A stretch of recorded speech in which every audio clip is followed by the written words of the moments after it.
नमस्कार। बहुत बहुत स्वागत है आपका अपने ही चैनल पर।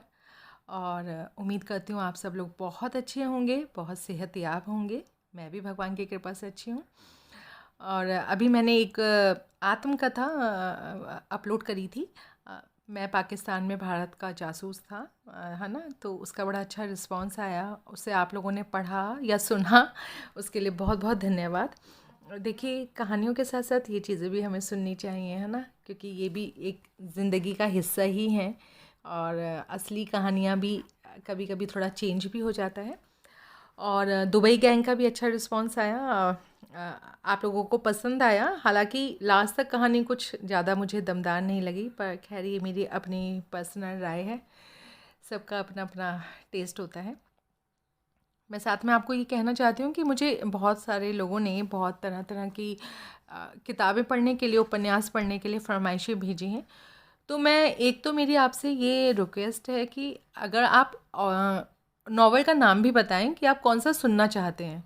अगर आप ऐसे बोलते हैं कि वेद प्रकाश कंबोज का कोई नॉवल अपलोड करिए, तो मुझे नहीं मालूम क्यों, क्योंकि मैंने उनका साहित्य नहीं पढ़ा है, तो मुझे नहीं मालूम कि कौन सा नॉवल उनका बेस्ट है ना।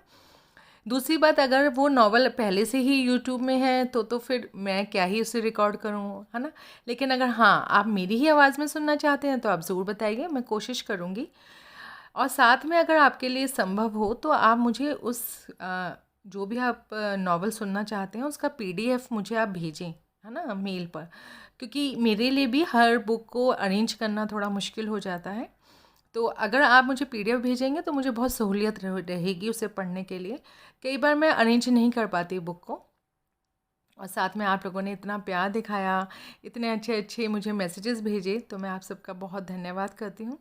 तो अर्ची गोयल, एसडी शर्मा, मयूर प्रजापति, राज सिंह, राजेश, बलजीत सिंह धालीवाल, इंद्रजीत परदेशी, वीएम शर्मा, कुलदीप थापर, खिलेश वर्मा, सात्विक शुक्ला, अमित भारती, दिनेश कुमार जायसवाल, दीपक चौबे, कमलेश श्रीवास्तव, आचार्य मिश्रा, हरिवर्धन नवीन, अनंत संदन शिव, महाराष्ट्र से हैं ये, अनंत संदन शिव, है ना।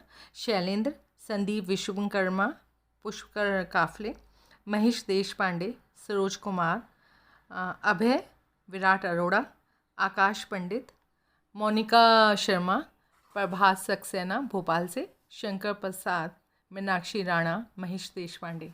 और इनके अलावा भी जिन्होंने लाइक किया, शेयर किया, उन सब का बहुत बहुत धन्यवाद।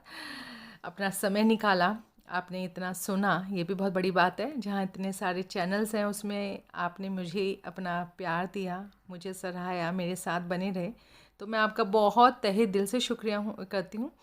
और मैंने ना अब एक कॉपी में लिख ही लिया है कि आप लोगों की क्या क्या फरमाइश है। जैसे जैसे नॉवेल्स अरेंज मैं कर पाती हूँ मैं आपके लिए पढ़ूँगी। बीच बीच में थोड़ा थोड़ा मैं वैरायटी के लिए कुछ और भी किताबें पढ़ना पसंद करूँगी, ताकि एक तो चैनल पे वैरायटी रहे और एक हमारे जीवन में भी एक विविधता रहे। हम एक जैसी ही कहानियाँ या किताबें ना पढ़ें, कुछ कुछ अलग अलग साहित्य भी पढ़ें। क्योंकि किताबें एक ऐसी चीज़ हैं कि आप अगर बुक्स पढ़ते हैं, आप में अगर ऐसी हैबिट है सुनने की, आजकल तो बहुत आसान हो गया है ऑडियो बुक्स के ज़माने में, कि हम एक साथ बहुत सारी ज़िंदगियाँ जी पाते हैं। तो थोड़ा थोड़ा अलग अलग साहित्य भी कभी कभी सुन लेना चाहिए, एक के ऊपर हमें स्टिक नहीं रहना चाहिए, मेरा ऐसा मानना है।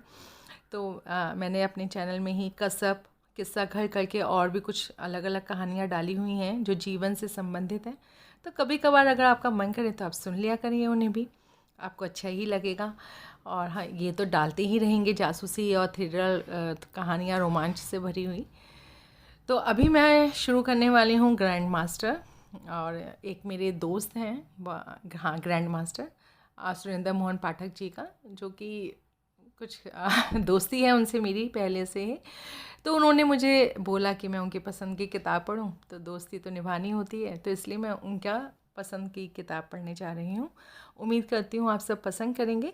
और प्रकाश भारती का जैसे कुछ नॉवेल्स इसमें हैं चैनल में। दूसरी औरत मैं पढ़ चुकी हूँ और शायद अनोखी औरत भी पढ़ी हुई हूँ उसमें।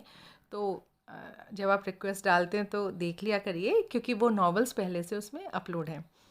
तो अगर आपको दिक्कत ना पड़े और अगर आप लोग पीडीएफ अरेंज कर दें तो मुझे बहुत इजी रहेगा और धीरे धीरे मैं आपके पसंद का लाऊंगी। आप ये ना सोचिए कि मैं भूल गई हूँ, मुझे याद है लेकिन कई बार नहीं हो पाता।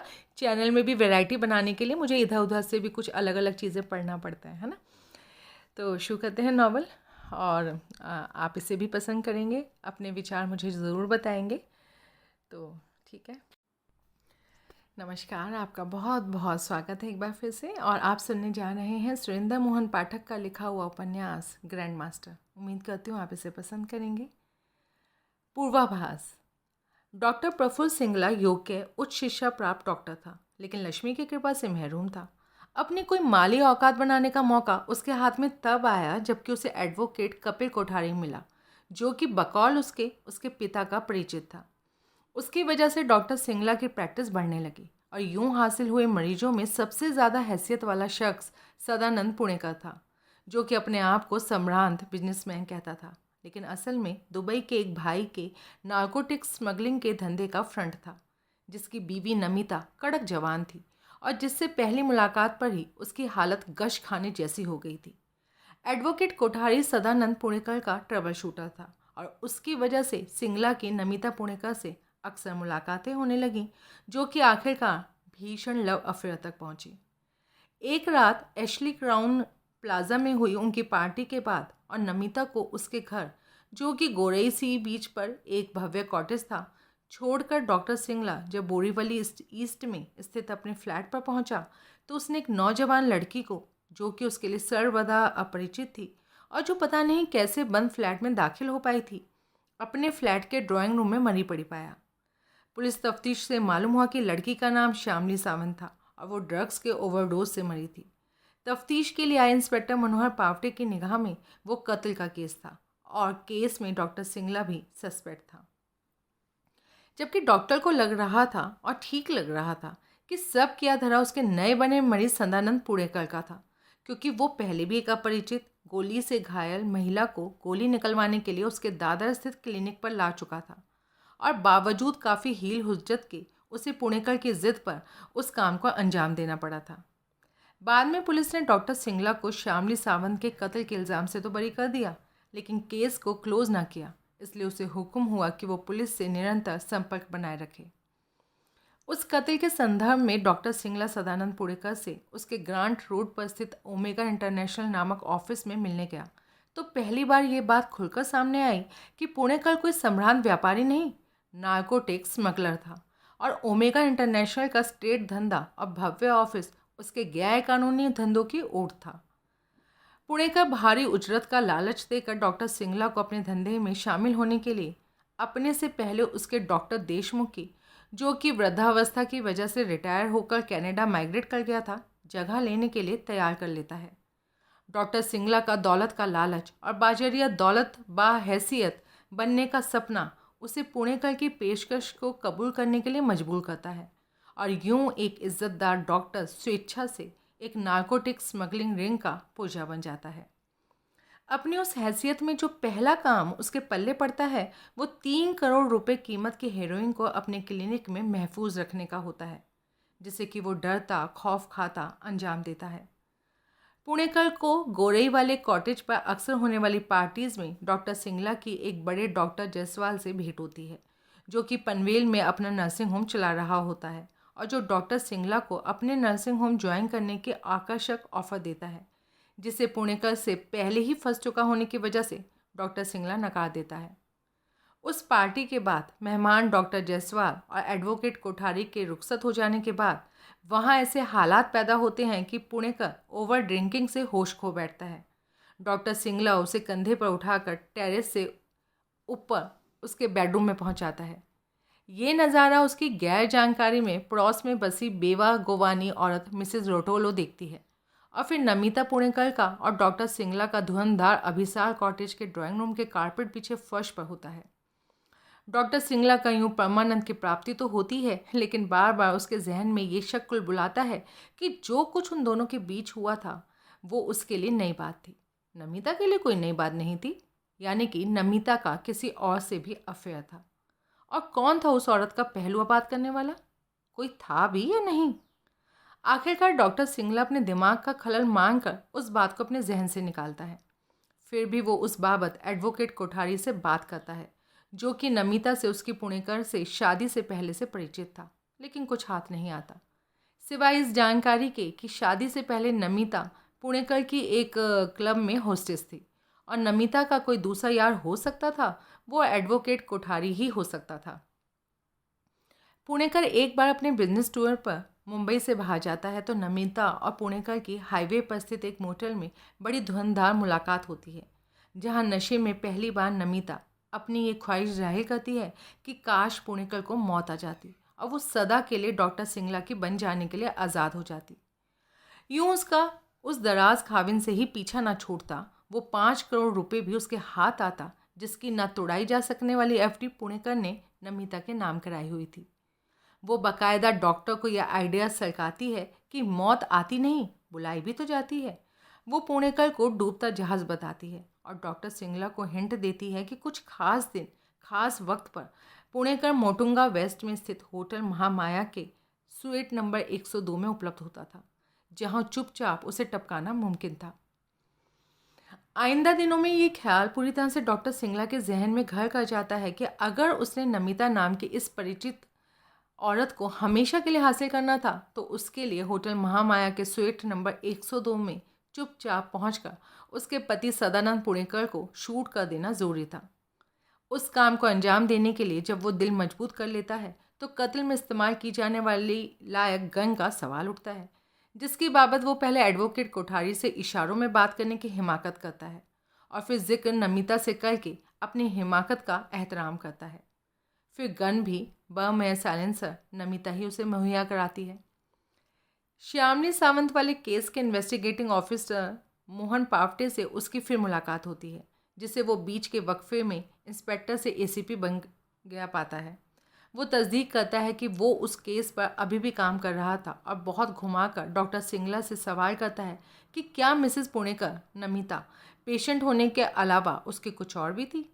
डॉक्टर सिंगला इस इशारे पर भड़क कर दिखाता है और नमिता से अपने अफेयर होने से पुरजोर इनकार करता है। तदुपरांत डॉक्टर सिंगला कत्ल के लिए जहनी और जिस्मानी तौर से पूरी तरह से तैयार हो जाता है और जो करना था, जैसा करना था, उसका बाकायदा रिहर्सल कर लेता है। पुणेकर नमिता को 11 लाख कीमत की नई सोनाटा उपहार स्वरूप देता है और फिर तस्दीक करता है कि फिगारो आइलैंड पर प्रॉपर्टी खरीदने का और गोरई से वहाँ शिफ्ट कर जाने का उसका इरादा पक्का था। नमिता मुंबई छोड़ने को कतई तैयार नहीं थी, क्योंकि मुंबई से दूर जाकर बसने का मतलब था यारी ख़त्म, आशिकी ख़त्म। तब नमिता डॉक्टर सिंगला को साफ कहती है कि उसने जो करना था जल्दी करे, वक्त रहते करे। तब दोनों कत्ल की योजना को बाकायदा डिस्कस करके सेट करते हैं। कत्ल के वक्त की अपनी अपनी एलिबाई निर्धारित करते हैं। तभी नमिता ये बमशैल छोड़ती है कि अगर डॉक्टर सिंगला अपनी कोशिश में नाकाम रहा और पकड़ा गया तो कत्ल में अपनी कैसी भी किसी भी शर्कत से वो साफ मुकर जाएगी। इश्क के मारे डॉक्टर सिंगला को वो बात भी इसलिए कबूल होती है क्योंकि उसे भरोसा था कि अपने मिशन में वो नाकाम नहीं होने वाला था। लेकिन वक्त आने पर ऐन यही होता है। डॉक्टर सिंगला न सिर्फ कत्ल की कोशिश में नाकाम रहता है, महामाया के स्वीट नंबर 102 में सदानंद पुणेकर की गिरफ्त में भी आ जाता है। उसे नहीं मालूम होता कि उसके साथ विश्वासघात हुआ था। जो कुछ वो वहाँ महामाया में करने वाला था, खुद नमिता ने उसकी बाबत होटल के सिक्योरिटी ऑफिसर अजय सिंह को फ़ोन कर दिया हुआ था, जो कि ऐन मौके पर स्वीट में पहुँच भी गया होता है। पुणेकर अजय सिंह को टाल कर रुखसत कर देता है और डॉक्टर सिंगला को गिरफ्तारी से तो बचा लेता है, लेकिन उससे बिल्कुल नहीं छुपाता कि उसने ऐसा इसलिए किया होता है क्योंकि उसके खिलाफ इतना बड़ा कदम उठाने वाले को सज़ा खुद पुणेकर के हाथों मिलना ज़रूरी था। वो डॉक्टर से सब कुछ दरियाफ्त करता है, लेकिन मुलाहिजे का मारा डॉक्टर अपनी माशूक की बाबत, नमिता की बाबत अपनी ज़बान नहीं खोलता। तब पुणेकर उस पर इस भयंकर रहस्योद्घाटन की बिजली गिराता है कि नमिता का असली आशिक वो नहीं, एडवोकेट कोठारी था। उसे तो उन दोनों ने, नमिता और कोठारी ने, बाकायदा उल्लू बनाया था, बतौर बलि का बकरा चुना था, जो पुणेकर के कत्ल के मुहाम पर निकला। कत्ल करने के बाद खुद भी कत्ल हो जाता, होटल के सिक्योरिटी स्टाफ के हाथों मारा जाता। यूं नमिता का अपने खाविन से नहीं, अपने फर्जी यार से, डॉक्टर प्रफुल्ल सिंगला नाम के आशिकी के कैजुअल वर्कर से भी पीछा छूट जाता। वो डॉक्टर सिंगला को और जलील मदारी का बंदर बताकर कहता है तो उसकी बीवी की नमिता की डुगडुगी पर उछलता कूदता था, कलाबाजियां दिखाता था।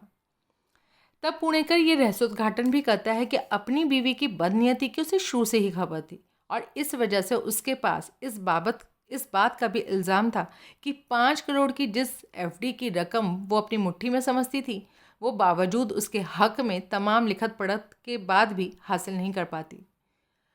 उधर मराठा मंदिर में पुणेकर के मेहमानों के साथ मौजूद असली षड्यंत्रकारियों को, एडवोकेट कठारी और नमिता को ये चिंता सता रही होती है कि आखिर डॉक्टर सिंगला अपने मिशन में कामयाब हुआ था या नहीं, पुणेकर को मार कर खुद मर गया था या नहीं। सस्पेंस के मारे वो होटल में फ़ोन करते हैं तो मालूम होता है कि वहाँ के स्वीट नंबर 102 में खून हो गया था, लेकिन गोली चलाने वाला खूनी फरार हो गया था। लिहाजा उनका काम हुआ था, पुणेकर ख़त्म था, लेकिन डॉक्टर सिंगला किसी तरह से सिक्योरिटी स्टाफ द्वारा शूट किए जाने के बाद भी बच गया था और भाग निकलने में कामयाब हो गया था। बहरहाल जो आधा काम हुआ था असल में तो वही खास काम था। अलबत्ता सस्पेंस बना हुआ था। खूनी फरार हो गया तो कहाँ गया, डॉक्टर सिंगला कहाँ था। ग्रैंड मास्टर सदानंद पुणेकर उस विकट स्थिति को भी अपने हक में इस्तेमाल करने की योजना बनाता है। वो डॉक्टर सिंगला के साथ तारदेव में स्थित अपने फ्लैट में छुपकर बैठने की योजना बनाता है, जहाँ की तफ्तीश के लिए पुलिस का पहुँचना लाजमी था और पुलिस से पहले मराठा मंदिर से फारिग होकर कोठारी और नमिता का पहुँचना लाजमी था और कुछ ऐसा वार्तालाप उन दोनों में ज़रूर होता जो कि असलियत को डॉक्टर सिंगला पर उजागर करता और यूं उसका ये भ्रम टूटता कि नमिता का इकलौता चाहने वाला वो ही था। वो नमिता और कोठारी के सामूहिक षड्यंत्र का शिकार नहीं हुआ था, वो मदारी का बंदर नहीं था। फ्लैट में होता तो सब कुछ पुणेकर के सोच के मुताबिक ही है, लेकिन उसमें फच्चर ये पड़ता है कि भीतर दाखिल होते ही नमिता को भनक लग जाती है कि वहाँ कोई सदा के अलावा और कौन छुपा बैठा था। नतीजन वो कोठारी को भी आगाह कर देती है और फिर जानबूझकर पुणेकर को ऐसी बातें परोसती है जो कि उसकी एक निष्ठावान पति के लिए चिंतित नारी की छवि उकेरती है। फिर वो ये भी जाहिर करते हैं कि वो सदा को ढूंढने निकलने लगे थे, ख़ास तौर से गोरई वाले बंगले पर जाने वाले थे, जहाँ की हो सकता है कि वो हो। लेकिन उनके जहन में ये सस्पेंस तब भी बना हुआ था कि अगर पुणेकर जिंदा था, वो उनकी बातें सुनने को फ्लैट में छुपा बैठा था, तो महामाया में मरा कौन था। जब उन्हें बताया गया था कि स्वीट नंबर 102 में गोली चली थी और खूनी भाग निकला था, तो कोई तो मरा था, डॉक्टर सिंगला। गोरई का रुख करने से पहले कोठारी और नमिता महामाया पहुंचते हैं। वहां से उन्हें मालूम होता है कि स्वीट नंबर 102 में गोली बराबर चली थी, लेकिन चलाने वाला सिंगला नहीं था। तो गोली किसको लगी थी वो नहीं जान पाते, लिहाजा उनका कन्फ्यूज़न और बढ़ जाता है। बहुत सोच विचार के बाद वो इस नतीजे पर पहुंचते हैं कि डॉक्टर सिंगला उनके साथ चालाकी का खेल खेल गया था। पुणेकर का कत्ल खुद करने की जगह उसने कोई सुपारी किलर एंगेज किया था, जिसकी गोली का शिकार पता नहीं कौन हुआ था, क्योंकि अगर वो पुणेकर को फ्लैट में छुपा बैठा मांग कर चलते थे तो वो तो हुआ नहीं था। गोरई पहुंचने पर उनका ये सस्पेंस भी ख़त्म होता है। वो पुणेकर को कॉटेज की पहली मंजिल के मास्टर बेडरूम में मौजूद पाते हैं। पुणेकर, जो कि माहिम क्रीक के पुल पर डॉक्टर सिंगला की कार का एक्सीडेंट स्टेज करा के वहाँ लौटा होता था और तब घोड़े बेचकर सोया पड़ा होता है।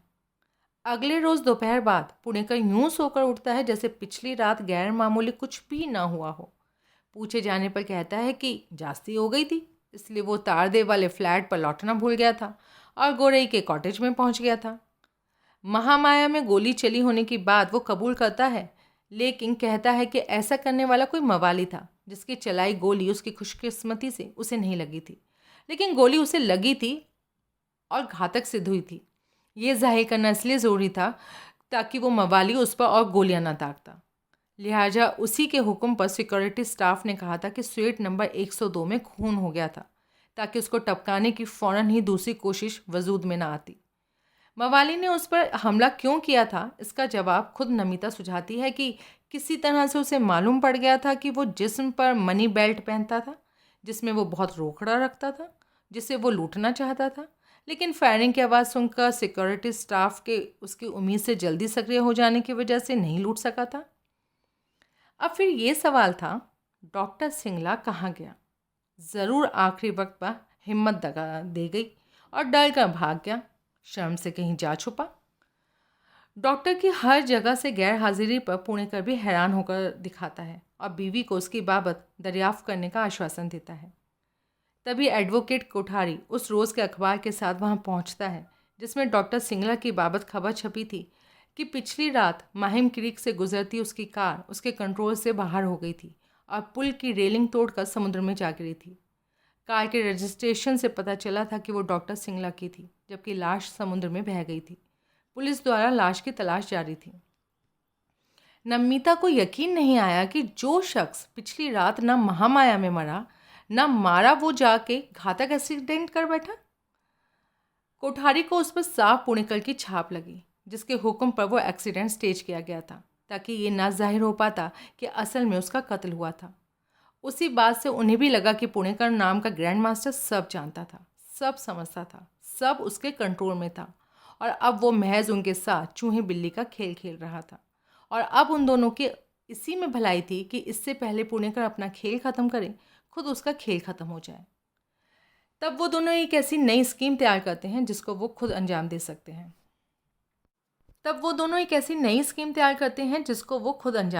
थे। पुणेकर की ये स्थापित रूटीन थी कि हर रविवार सुबह मुंह अंधेरे वो अपनी मोटर बोट पर सवार होकर फिशिंग के लिए समुद्र में निकल जाता था। उसकी इस रूटीन की पड़ोस की मिसेस रोटोलो हमेशा गवाह होती थी, क्योंकि वो आंधी आए या तूफान हमेशा सुबह 5 बजे जाग जाती थी और उसकी निगाह उनके कॉटेज की टेरेस पर ही होती थी, जिधर से कि पुणेकर फिशिंग के लिए निकलता था। स्कीम ये थी कि शनिवार रात को ऐसा माहौल बने कि वो इतनी पिए कि रात को मुर्दों की तरह सोए। उस बात में फच्चर ये था कि वो शनिवार को अपनी ड्रिंकिंग पर खास कंट्रोल रखता था, ताकि उसे इतवार सुबह जल्दी उठने में कोई दिक्कत महसूस ना हो। उस शनिवार वो उस कंट्रोल पर अमल ना करे, इसके लिए बाजरिया संभाजी भोसले, जो उसका परिचित था और उसी की तरह फिशिंग का दीवाना था, तूफान की चेतावनी उस तक पहुंचाने का इंतज़ाम कोठारी ने किया। बकौल उसके भोसले बतौर क्लाइंट उसका एहसानमंद था, इसलिए कोठारी जो भी कहता वो निसंकोच करता। टेरेस पर शनिवार को विस्की ज़्यादा उड़े, इसके लिए कोठारी ने ये बहाना स्थापित किया कि उस रोज़ उसका जन्मदिन था और 3 मेंबरान की, कोठारी और पुणेकर दंपत्ति की, टेरेस पर ड्रिंक डिनर की पार्टी उसकी तरफ से थी। पुणेकर से मशवरा करके शनिवार 8 बजे का पार्टी का टाइम निर्धारित किया गया और पुणेकर की ये जिद कबूल की गई कि पार्टी 10 साढ़े 10 से ज़्यादा नहीं चलेगी। निर्धारित समय पर निर्धारित तरीके से सब कुछ ऐन चौकस हुआ। भोसले आकर तूफान की चेतावनी दे गया तो समय की पाबंदी अपने आप ही ख़त्म हो गई, क्योंकि तूफान में तो फिशिंग के लिए समुद्र में उतरना खुदकुशी करने जैसा था। अलबत्ता अपने बड़बोलेपन में भोसले के मुंह से ये जोर निकल गया कि वकील साहब का बर्थडे तो अभी बरसात के महीने में ही होके हटा था। कोठारी के पहले तो छक्के छूट गए, लेकिन फिर उसने किसी तरह बात सवारी और भोसले को यकीन दिलाया कि उस बाबत उसे मुगालता लगा था। पार्टी आधी रात के करीब तक चली। पुणेकर बेतहाशा विस्की पीकर होश खो बैठा तो कोठारी उसे टेरेस से उठाकर ऊपर उसके बेडरूम में छोड़ आया और नमिता को खबरदार करके वहाँ से रुखसत हो गया। आगे का काम नमिता ने करना था, जिसे वो बहुत ही मुश्किल से अंजाम दे पाए। उसने एक भारी फूलदान का भरपूर वार सोए पड़े पुणेकर की खोपड़ी पर करना था, जिसकी वजह से वो सुबह तक होश में ना आ पाता। दूसरी तरफ कोठारी ने अपने कॉटेज में सारी रात अपना टाइपराइटर खटखटाते रहना था, जिससे लगता कि वो उस रात अपना नॉवल लिखने में पूरी तरह से मसरूफ़ रहा था और अनिद्रा की बीमारी से ग्रस्त पड़ोस की मिसेस रोटोलो इस बात की गवाह होती। फिर सुबह मुंह अंधेरे कोठारी ने चोरों की तरह वहां आना था।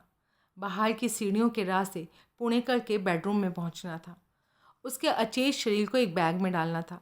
उसकी फ़िशिंग वाली विशेष पोशाक खुद पहननी थी और बैग उठाकर फिशिंग के लिए निकल पड़ना था।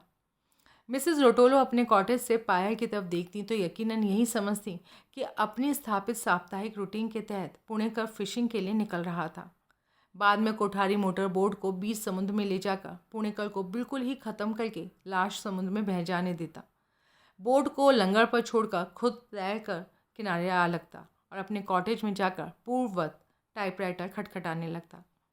बाद में शाम को जब पुणेकर न लौटता बीबी की रपट पर पुलिस तफ्तीश करती तो यही पता चलता कि वो समुद्र में किसी एक्सीडेंट का शिकार हो गया था और डूब मरा था। सब कुछ सुचारू रूप से एंग कोठारी की स्कीम के मुताबिक संपन्न हुआ। नमिता ने सुबह सवेरे 6:30 बजे मिसेस रोटोले के यहाँ जाकर उस बात की तस्दीक भी कर ली कि उसने हमेशा की तरह पुणेकर को फिशिंग पर निकलते देखा था, और बकौल उसके वकील साहब सारी रात अपने कॉटेज में कभी टहलता सोचता रहा था तो कभी अपने सोचे को टाइप करता कागज़ पर उतारता रहा था। उसकी जानकारी में नमिता ने यह इजाफा किया कि उसे बताया कि वकील उन दिनों एक जासूसी नावल लिख रहा था, इसलिए रात को टाइपराइटर पर मसरूफ़ रहता था, और जो बैग उठाए मिसेस रोटेलियो ने पुणेकर को देखा था उसमें खाने पीने का डब्बा बंद सामान था जिसकी सप्लाई बोर्ड पर ख़त्म हो गई थी। अब उसने लौट कर शाम होने का इंतज़ार करना था, जबकि उसने अपने फिशिंग को गए पति को लौटा ना आने की खबर पुलिस को देनी थी। यहाँ तक की कहानी आप पहले मकड़जाल में पढ़ चुके होंगे। अब आगे की। वोदका के 3 लार्ज पैक से आई नींद से नमिता दोपहर बाद जागी तो उसे ना लगा कि नशे से या नींद से उसके दिलो दिमाग ने कोई राहत पाई हो। चेतन अवस्था में पहुंचते ही उसके मानस पटल पर फिर फूलदान के खोपड़ी से टकराने से हुई आवाज़ गूंजने लगी। बार बार सदा के मुंह से निकली हल्की सी सिसकारी नगाड़े की तरह उसके कानों में बजने लगी। उसने घड़ी पर निगाह डाली। 2 बजे थे, लिहाजा जल्दी जाग गई थी। अगला कदम उठाने से पहले उसने 4 बजने का इंतज़ार करना था। अगला कदम उसने पुलिस को रिपोर्ट करना था कि हमेशा की तरह फिशिंग के लिए निकला उसका पति वापस नहीं लौटा था। तब तक कोठारी कुछ दिनों के लिए जहाँ बाहर जाना चाहता था वहाँ पहुँच भी गया हो सकता था, इसलिए उसने व्याकुल दिल को उस बाबत उसकी कॉल का भी इंतज़ार था, जो कि हो सकता था कि रात तक आती, अगली सुबह आती या ना आती। लेकिन पहले तो ये तस्दीक होना चाहिए था कि उसकी रवानगी हो चुकी थी। कैसे? फ़ोन से। लेकिन फ़ोन करने से उसने मना किया था। उसके कॉटेज पर जाकर वो भी ठीक नहीं होगा। इतने अरसे से वो वहाँ था, फिर भी सिर्फ एक बार वो उसके कॉटेज पर गई थी। क्यों गई थी? उसके जहन पर न्यूज़ रील की तरह कुछ अक्स उभरे। मिजाज दिखाने लगा था। जैसे औरतें रूठ कर दिखाती थी वैसे रूठ गया था। वजह? कोई साफ वजह नहीं थी, महज जनाना नखरा था जो कि मर्द को शोभा नहीं देता था। 5-6 दिन उससे बात करना तो दूर, दांव लगाकर कोई हरकत करना तो दूर, वो उससे निगाह मिलाने से भी परहेज करता रहा था। टेरेस पर ड्रिंक्स के लिए बैठक होती थी तो वो यूं जाहिर करता था जैसे वो वहाँ उसकी मौजूदगी से भी बेखबर था। रूठे को मनाने की नीयत से पिछले हफ्ते एक सुबह चुपचाप वो उसके कॉटेज पर पहुंची थी। पिछली रात वो टेरेस पर ड्रिंक्स में शामिल था और आधी रात के बाद वहाँ से गया था, इसलिए उसे मालूम था कि सुबह उसने वहीं होना था। लेकिन वो वहाँ नहीं था। उसने दरवाजे की नॉब घुमाकर उसे धक्का दिया तो दरवाज़ा खुला पाया था। पिछवाड़े में जाके पिछला दरवाज़ा ट्राई किया था तो वो भी वैसे ही खुल गया था। ये सोचकर कि वो आसपास ही कहीं था, जल्दी लौट आने वाला था, वो भीतर चली गई थी। भीतर पड़े इकलौते सोफे पर बैठते, पसरते, लेटते, ऊँघते 2 घंटे उसने उसका इंतज़ार किया, लेकिन वो नहीं लौटा था। हार कर वो वापस लौट आई थी। अगले रोज़ वो उसे दिखाई दिया था और उससे यूं मिला था जैसे कुछ हुआ ही नहीं था। उसके उस मिजाज की कोई वजह पूछने पर उसने हंसकर बात को टाल दिया था। खुद वो ही एक वजह समझ पाई थी। तपा रहा था, ताकत दिखा रहा था, मर्द होने का नाजायज़ फ़ायदा उठा रहा था। अब कैसे तस्दीक होती उसकी रवानगी की? मिसेस रोटोलो। ठीक। मिसेस रोटोलो उसे आया पाकर बहुत खुश हुई। वेलकम, बल्कि कम इन, वो मीठे स्वर में बोले। नहीं मिसेस रोटोलो, मैं रुकूंगी नहीं, मेरे को आपसे कुछ काम है। ऐसा? हाँ, मैं आपसे पूछने आई थी कि जिस ग्रीन टी की आपने इतनी तारीफ़ की थी उसका ब्रांड कौन सा था? वो दार्जिलिंग गोल्ड लीफ प्रीमियम। अभी बनाता ना? नो थैंक्स, मुझे जरा जल्दी है। नौकर और सामान खरीदने मार्केट जा रहा था तो मैंने सोचा ले आएगा। ना मिले तो इधर से ले जाने का। ज़रूर, थैंक्स अगेन। लगता है राइटर साहब की शिफ्ट ख़त्म हो गई। वो लौटने के लिए घूमी, ठिठकी और फिर बोली। बोले तो टाइपराइटर की आवाज़ नहीं आ रही।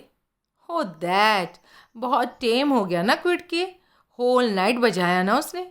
मॉर्निंग में तुम्हारा जाने का थोड़ा टेम बाद टाइप खल्लास किया। ओह, उसके थोड़ा टेम बाद मैं उसको बाहर जाते देखा।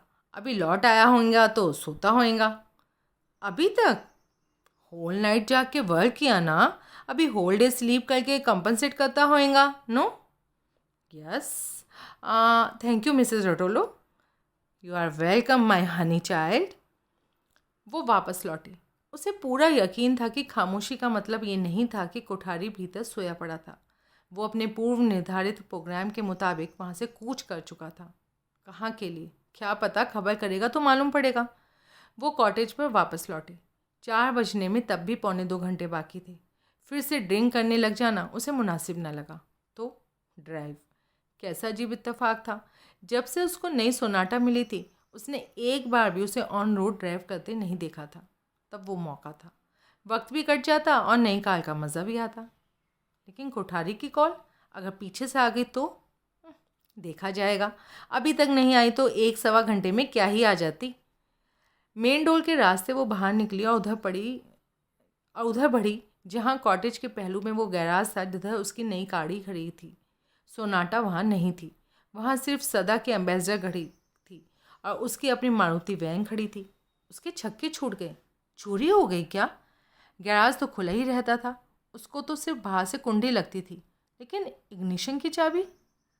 तब उसे याद आया कि जब उसने कार के डिलीवरी के वक्त कंपाउंड में 4 चक्कर लगाने के बाद और ऑटोमोबाइल कंपनी के राजवानी नामक कर्मचारी को रुखसत करने के बाद कार की गैराज में ले जाकर खड़ा किया था, तो अपनी बुरी आदत के तहत इग्निशन की चाबी उसने सोनाटा के इग्निशन में ही छोड़ दी थी, जबकि बाकी कागजात और डुप्लीकेट चाबी वो भीतर ले गई थी।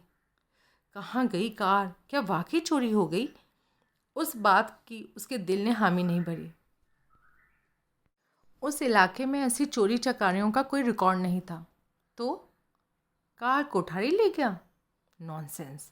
लेकिन तब उसे याद आया उसके पास कार कहाँ थी। परसों रात वापसी में उसकी कार रास्ते में बिगड़ गई थी, जिसकी वजह से उसे एक 24 आवर्स चलने वाली वर्कशॉप के हवाले किया गया था, जिसका टो ट्रक कार को टो करके लेकर गया था और बाकी का सफ़र उन्होंने टैक्सी पर तय किया था। लेकिन कोठारी का महंगी ब्रांड न्यू कार पर जिसकी तरफ की हर किसी की तवज्जो जाती, कहीं खिसकने का क्या मतलब, वो भी बिना बताए। वो पुलिस को कार की चोरी चले जाने की रिपोर्ट लिखवा दे तो वो कार के साथ कहीं भी पकड़ा जा सकता था। दूसरे ये बात छुपने वाली तो थी नहीं कि अभी 5 रोज़ पहले सदा ने उसे नई कार तोहफे में दी थी। वो उसकी बाबत पुलिस में रिपोर्ट ना लिखवाती तो सवाल होने पर क्या वजह बताती। कोठारी वकील था, कानूनी दिमाग लगा सकता था। हैरानी थी कि उसने वो गैर जिम्मेदाराना हरकत की थी। तभी उसकी निगाह वैन की छत पर पड़ी। वहाँ एक बड़ा सा पत्थर रखा हुआ था। लानत, कार पर पत्थर किसने रखा? भुनभुनाते हुए उसने वो पत्थर वहाँ से हटाया तो नीचे से एक 4x6 का लिफाफा नमूदार हुआ। उसने पत्थर को गैराज से बाहर फेंका और लिफाफा काबू में किया। लिफाफा बंद था, बिल्कुल कोरा था। उस पर कोई नाम पता दर्ज नहीं था। उसने उसे खोला और भीतर से एक तहशुदा कागज़ बरामद किया। उसने कागज़ की तह खोली तो पाया कि वो एक टाइप शुदा चिट्ठी थी, जो न किसी से संबोधित थी और न जिसके सिरे पर लिखने वाले का नाम दर्ज था। सस्पेंस के हवाले उसने वो चिट्ठी पढ़ी। लिखा था, सोनाटा मैं ले जा रहा हूँ। मैंने लंबा सफ़र तय करना है जो अपनी कार की गैर हाजिरी में टैक्सी में या पब्लिक कन्वेंस पर करना मुझे मुनासिब नहीं लग रहा था। कार जल्दी ही तुम्हारे पास वापस पहुँच जाएगी। उस दौरान कोई सवाल हो तो तुमने यही कहना है कि मैंगलोर जाने के लिए पुणे करने खुद तुम्हारे सामने कल वो कार मुझे ले जाने की इजाज़त दी थी, बल्कि ज़िद की थी। उसके इसरार पर ही मैंने कार ले जाना कबूल किया था। सवाल होने पर तुम्हें इस बात की तस्दीक करनी होगी। फ़िलहाल तुम्हारे लिए खुशखबरी है कि सुबह सब कुछ बिना किसी विघ्न बाधा के एन स्कीम के मुताबिक हुआ। मिसेस रोटोलो इस गवाही के लिए पूरी तरह से सेट हैं कि मैं सारी रात अपनी कॉटेज में मौजूद था और अपना नॉवल टाइप करता रहा था। वक्त आने पर देखना, उस नेक वक्त औरत के एलिबाई को कोई नहीं हिला सकेगा। अब ये जो मैंने ऊपर लिख ही दिया है कि मेरी मंजिल मैंगलोर है, वैसे तो संपर्क की कोई ज़रूरत नहीं, फिर भी किसी खास वजह से कोई ज़रूरत महसूस करो तो मार्फत पोस्टमास्टर जीपीओ मैंगलोर चिट्ठी लिखना और स्पीड पोस्ट से अरसाल करना, जो कि मुंबई से मैंगलोर अगले दिन हर हाल में पहुंचती है। मैं बहुत जल्द तफ्तीश के रफ्तार पकड़ने या कोई विकेट मोड़ लेने से पहले लौटूंगा। फिर हम एक साथ रहेंगे हमेशा के लिए। और चिट्ठी को पढ़कर नष्ट कर देना। उसने चिट्ठी को एक बार फिर पढ़ा और फिर लिफाफे समेत उसका पुर्जा पुर्जा करके बाहर हवा में उड़ा दिया। उस चिट्ठी ने ये रहस्य तो ख़त्म कर दिया था कि सोनाटा कहाँ चली गई थी, लेकिन उसके मन की बेचैनी को ख़त्म नहीं किया था। उसका दिल गवाही दे रहा था कि उसकी वो हरकत गलत थी। कल तक वो उसको वक्ती तौर पर कहीं चले जाने की बात से मुतमईन थी, लेकिन आज उसे लगता था कि उसकी वो हरकत भी गलत थी। हर सवाल का, हर इंक्वायरी का अकेला मुकाबला करने के लिए उसे पीछे छोड़कर खुद खिसक जाना गलत था। वो कॉटेज में वापस लौटी। भारी बेचैनी में उसने 4 बजाए। उसने 100 नंबर पर फ़ोन किया। तुरंत जवाब मिला। अपना नाम पता बताया, फ़ोन नंबर बताया और बोली, मेरे हस्बैंड अर्ली मॉर्निंग फिशिंग पर निकले थे, अभी तक नहीं लौटे। मुझे चिंता हो रही है। पहली बार निकले थे? नहीं, हर इतवार को जाते हैं। कैसे? अपनी मोटर बोट पर। बड़ा केबिन क्रूज़र है, 30 फुट लंबा, सफ़ेद रंग का। मैडम, इतनी बड़ी मोटर बोट तो छोटा मोटा घर होती है। थक गए होंगे, रेस्ट कर रहे होंगे, लौट आएंगे। लेकिन आज तक इससे पहले तो कभी ऐसा नहीं हुआ वो 2-2:30 बजे तक घर ना लौट कर आए हों। आपने कोस्ट गार्ड्स को फ़ोन किया? नहीं। तो कीजिए। मुझे नंबर नहीं मालूम। तो आप नंबर लीजिए। लेकिन आप उन्हें खुद फ़ोन कीजिए ना। हम भी करेंगे। आपको इसलिए बोला कि शायद आपको पहले कोई जवाब मिल जाए। ठीक है, बताइए नंबर। उसे एक नंबर बताया गया। पूछा गया, उन्हें फ़िशिंग का तजुर्बा है? खूब। नाम है उनका इस फील्ड में। लिहाजा कोई बड़ी फ़िश फंस जाए तो हैंडल कर सकते हैं। हाँ, लेकिन आजकल ऐसा नहीं करते। वजह? हार्ड केस है, ऐसी जोर आजमाइश उन्हें मना है। तो फिर क्या करते हैं? डोरी काट देते हैं, फ़िश को आज़ाद कर देते हैं। फ़िशिंग के शौकीनों को इन मामलों में बड़े लालची होते हैं। बहुत बड़ी फ़िश पकड़ना तो फ़क्र का काम होता है। फ़ोटो खिंचवाते हैं उसके साथ। आप क्या कहना चाहते हैं? सोचिए। बहरहाल हम कॉल बैक करेंगे आपको। और लाइन कट गई। 2 घंटे बाद कॉल आई। आप लोगों की बोट का नाम मरमेड है? जी, मिल गई है। हो शुक्र है भगवान का। कहाँ मिली? किनारे से 1 मील दूर समुद्र में लंगर गिरा है। हमारे आदमी उसे वापस ला रहे हैं। आपके आदमी? आपके आदमी ला रहे हैं? हाँ मैडम। वो क्या है कि बीच समुद्र में खड़ी वो बोट जब लोकेट की गई तो उस पर कोई सवार नहीं था। क्या? ये हकीकत है, आपकी बोट पर कोई नहीं था। तो मेरे हस्बैंड? शायद किसी और बोट पर सवार होकर कहीं चले गए हों, शायद कहीं किन्हीं यार दोस्तों से मिलने। लेकिन ऐसा पहले तो उन्होंने कभी नहीं किया। आप कहती हैं ना कि वो 2-2:30 बजे तक हमेशा लौट आया करते थे। हाँ, 3 से ऊपर तो कभी नहीं बजाए उन्होंने। अब तो 6 बज चुके हैं मैडम। हम ऐसा करते हैं कि बोट के किनारे आके लगने का इंतज़ार करते हैं, उसके बाद आइंदा कार्रवाई करेंगे। क्या कार्रवाई करेंगे? तफ्तीश को, जांच पड़ताल को आगे बढ़ाएंगे।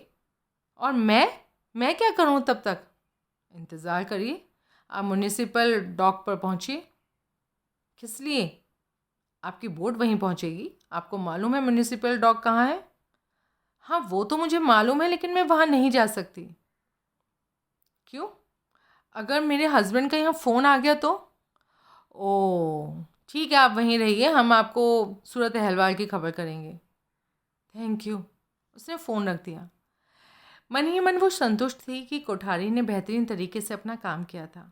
बेहोश सदा समेत उसकी मोटर बोट को बीच समुद्र लेकर गया। सदा को ऐसी जगह फेंका जहाँ की बड़ी मछलियाँ पाई जाती थी और उसकी बोट को समुद्र में उस जगह पर लाकर, जो कि उसकी पसंदीदा थी और जिसका नाम नूडल पॉइंट था, बोट का लंगर गिरा दिया।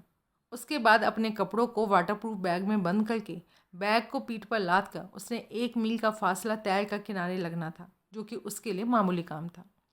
उसने अपने लिए चाय और एक सैंडविच बनवाई और टेरेस पर जा बैठी। पता नहीं कितना टाइम यूं ही गुजरा। फिर कॉल बेल बजी। उसने जाकर दरवाज़ा खोला। 2 पुलिस अधिकारी चौखट पर खड़े थे, जिनमें से एक को वो पहचानती थी, लेकिन उस वक्त उनकी वर्दी पर इंस्पेक्टर के 3 सितारे नहीं, एसीपी की मूर्ति दिखाई दे रही थी। उसके साथ जो अपरिचित पुलिसिया था वो इंस्पेक्टर था। इंस्पेक्टर ने उसका अभिवादन किया। बोला, मैं विनोद नगरकर, लोकल थाने का एसएचओ। ये सर्कल के एसीपी मिस्टर। हाँ, इन्हें मैं जानती हूँ, मिस्टर पावटे। कृपा है गणपति की मैडम, मनोहर पावटे बोला। प्रमोशन हो गई? जी हाँ, अभी हाल ही में हुई। आप इधर कैसे? वो जिस सर्कल में मेरी पोस्टिंग हुई है, गोरई का थाना भी उसी के अंडर आता है। पता चला कि केस आपका था तो एसएचओ साहब के साथ मैं भी चला आया। आइए। वो दोनों को ड्राइंग रूम में लेकर आई। क्या खबर है? खबर आपको दे दी गई थी। मिस्टर पुणेकर की मोटर बोट मिल गई है और उसके अलावा गोताखोरों को उस जगह पहुंचाया गया था जहां की मोटर बोट मिली थी, लेकिन उनके हाथ कुछ नहीं लगा। आपको तो बहुत फिक्र होगी मैम, पावटे बोला। फिक्र? मैं ये सोच सोच के पागल हुई जा रही हूँ कि वो अब तक क्यों नहीं लौटे, वो मोटर बोट पर क्यों नहीं थे। पावटे ने हमदर्दी में सह हिलाया। मोटर बोट म्युनिसिपल डॉक पर पहुँच चुकी है। हम उसकी इंस्पेक्शन के लिए जा रहे हैं। आप साथ चलना पसंद करेंगी? मैं इंस्पेक्शन में क्या करूँगी और मैं क्या ही समझूंगी इस बात को, और फिर मेरा इधर ठहरना ज़रूरी है। क्योंकि आप समझती हैं कि आपके हस्बैंड का, मिस्टर पुणेकर का कहीं फ़ोन आ जाए। हाँ, बात तो यही है, लेकिन क्या लेकिन?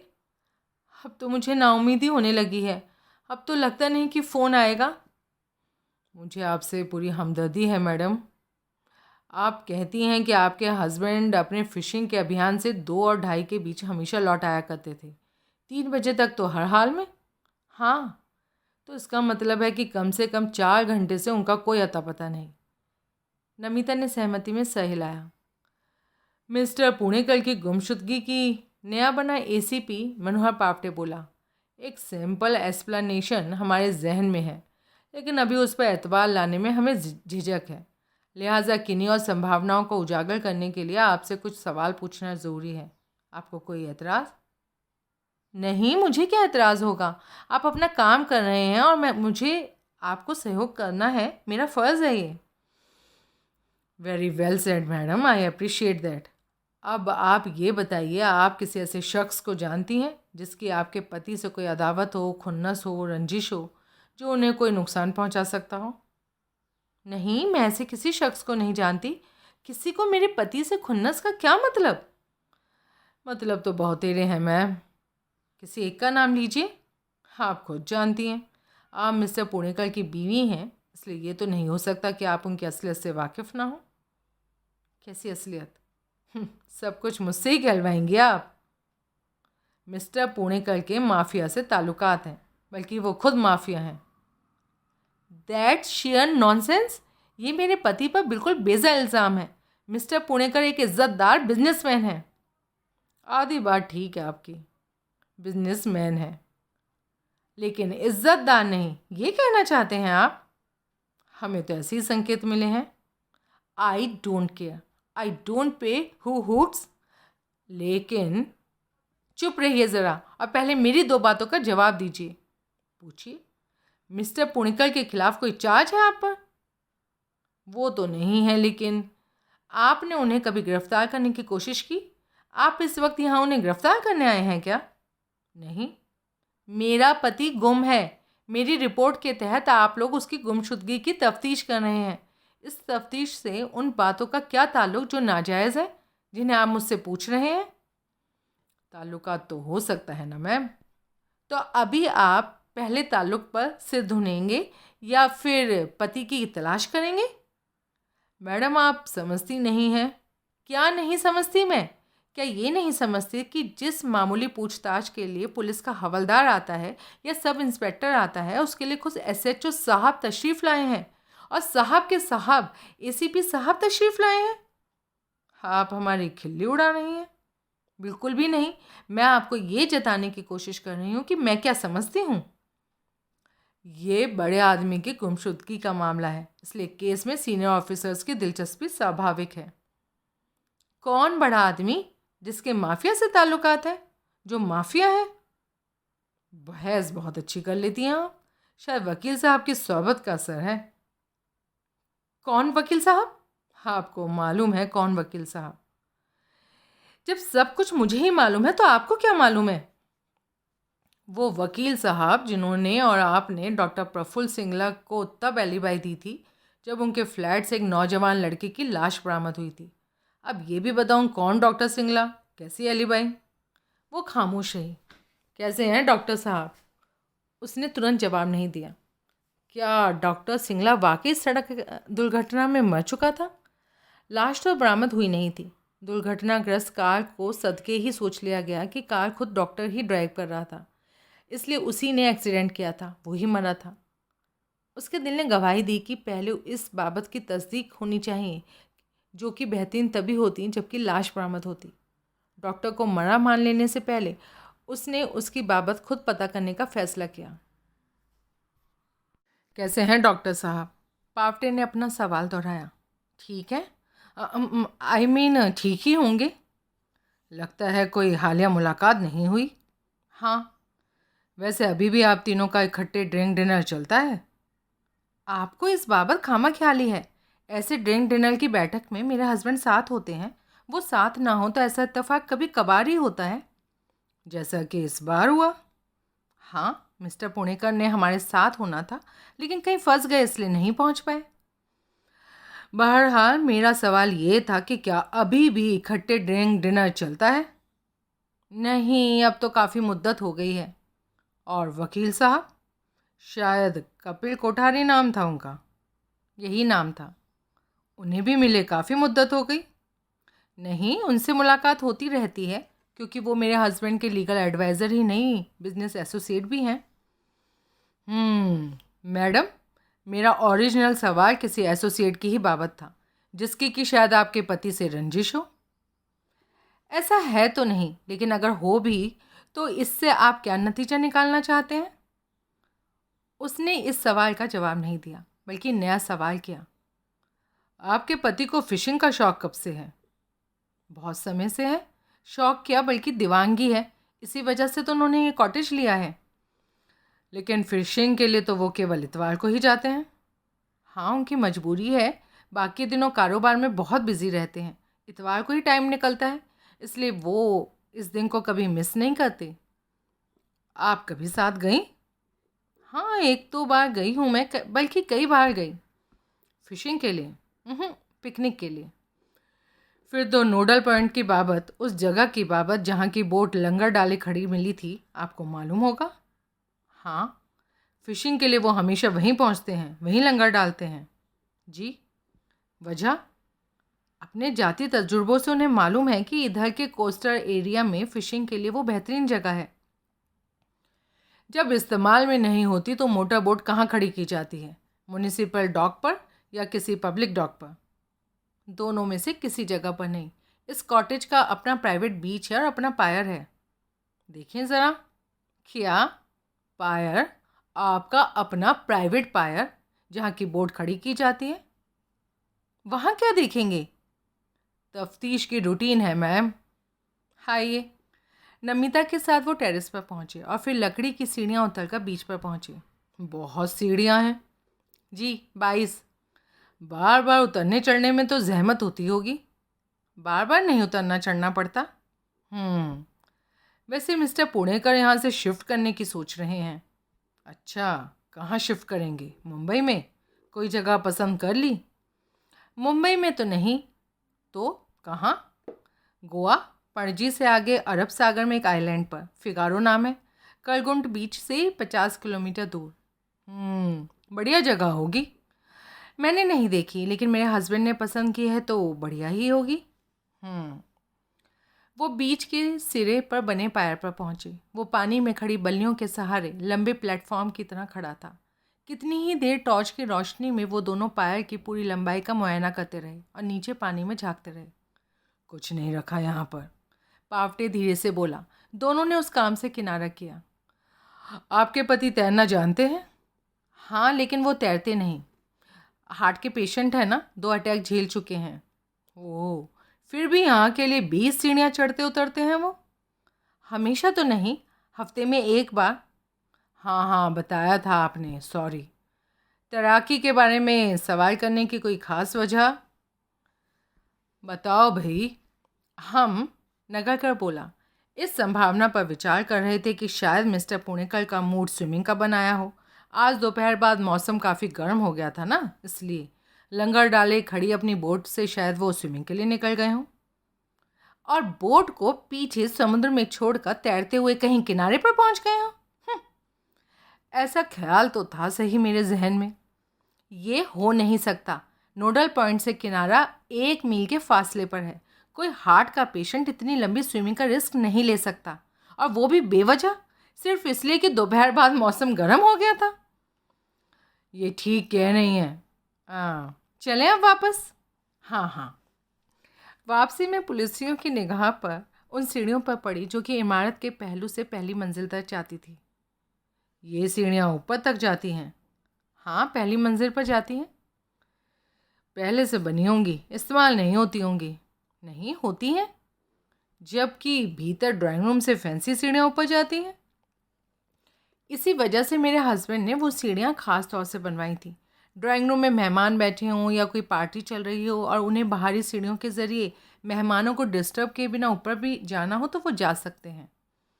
इतवार को फ़िशिंग के लिए वो बहुत जल्दी मुंह अंधेरे निकलते हैं, जबकि मैं अभी सोई ही पड़ी होती हूँ। तब उन्हें भी वो बाहरी सीढ़ियाँ सूट करती हैं।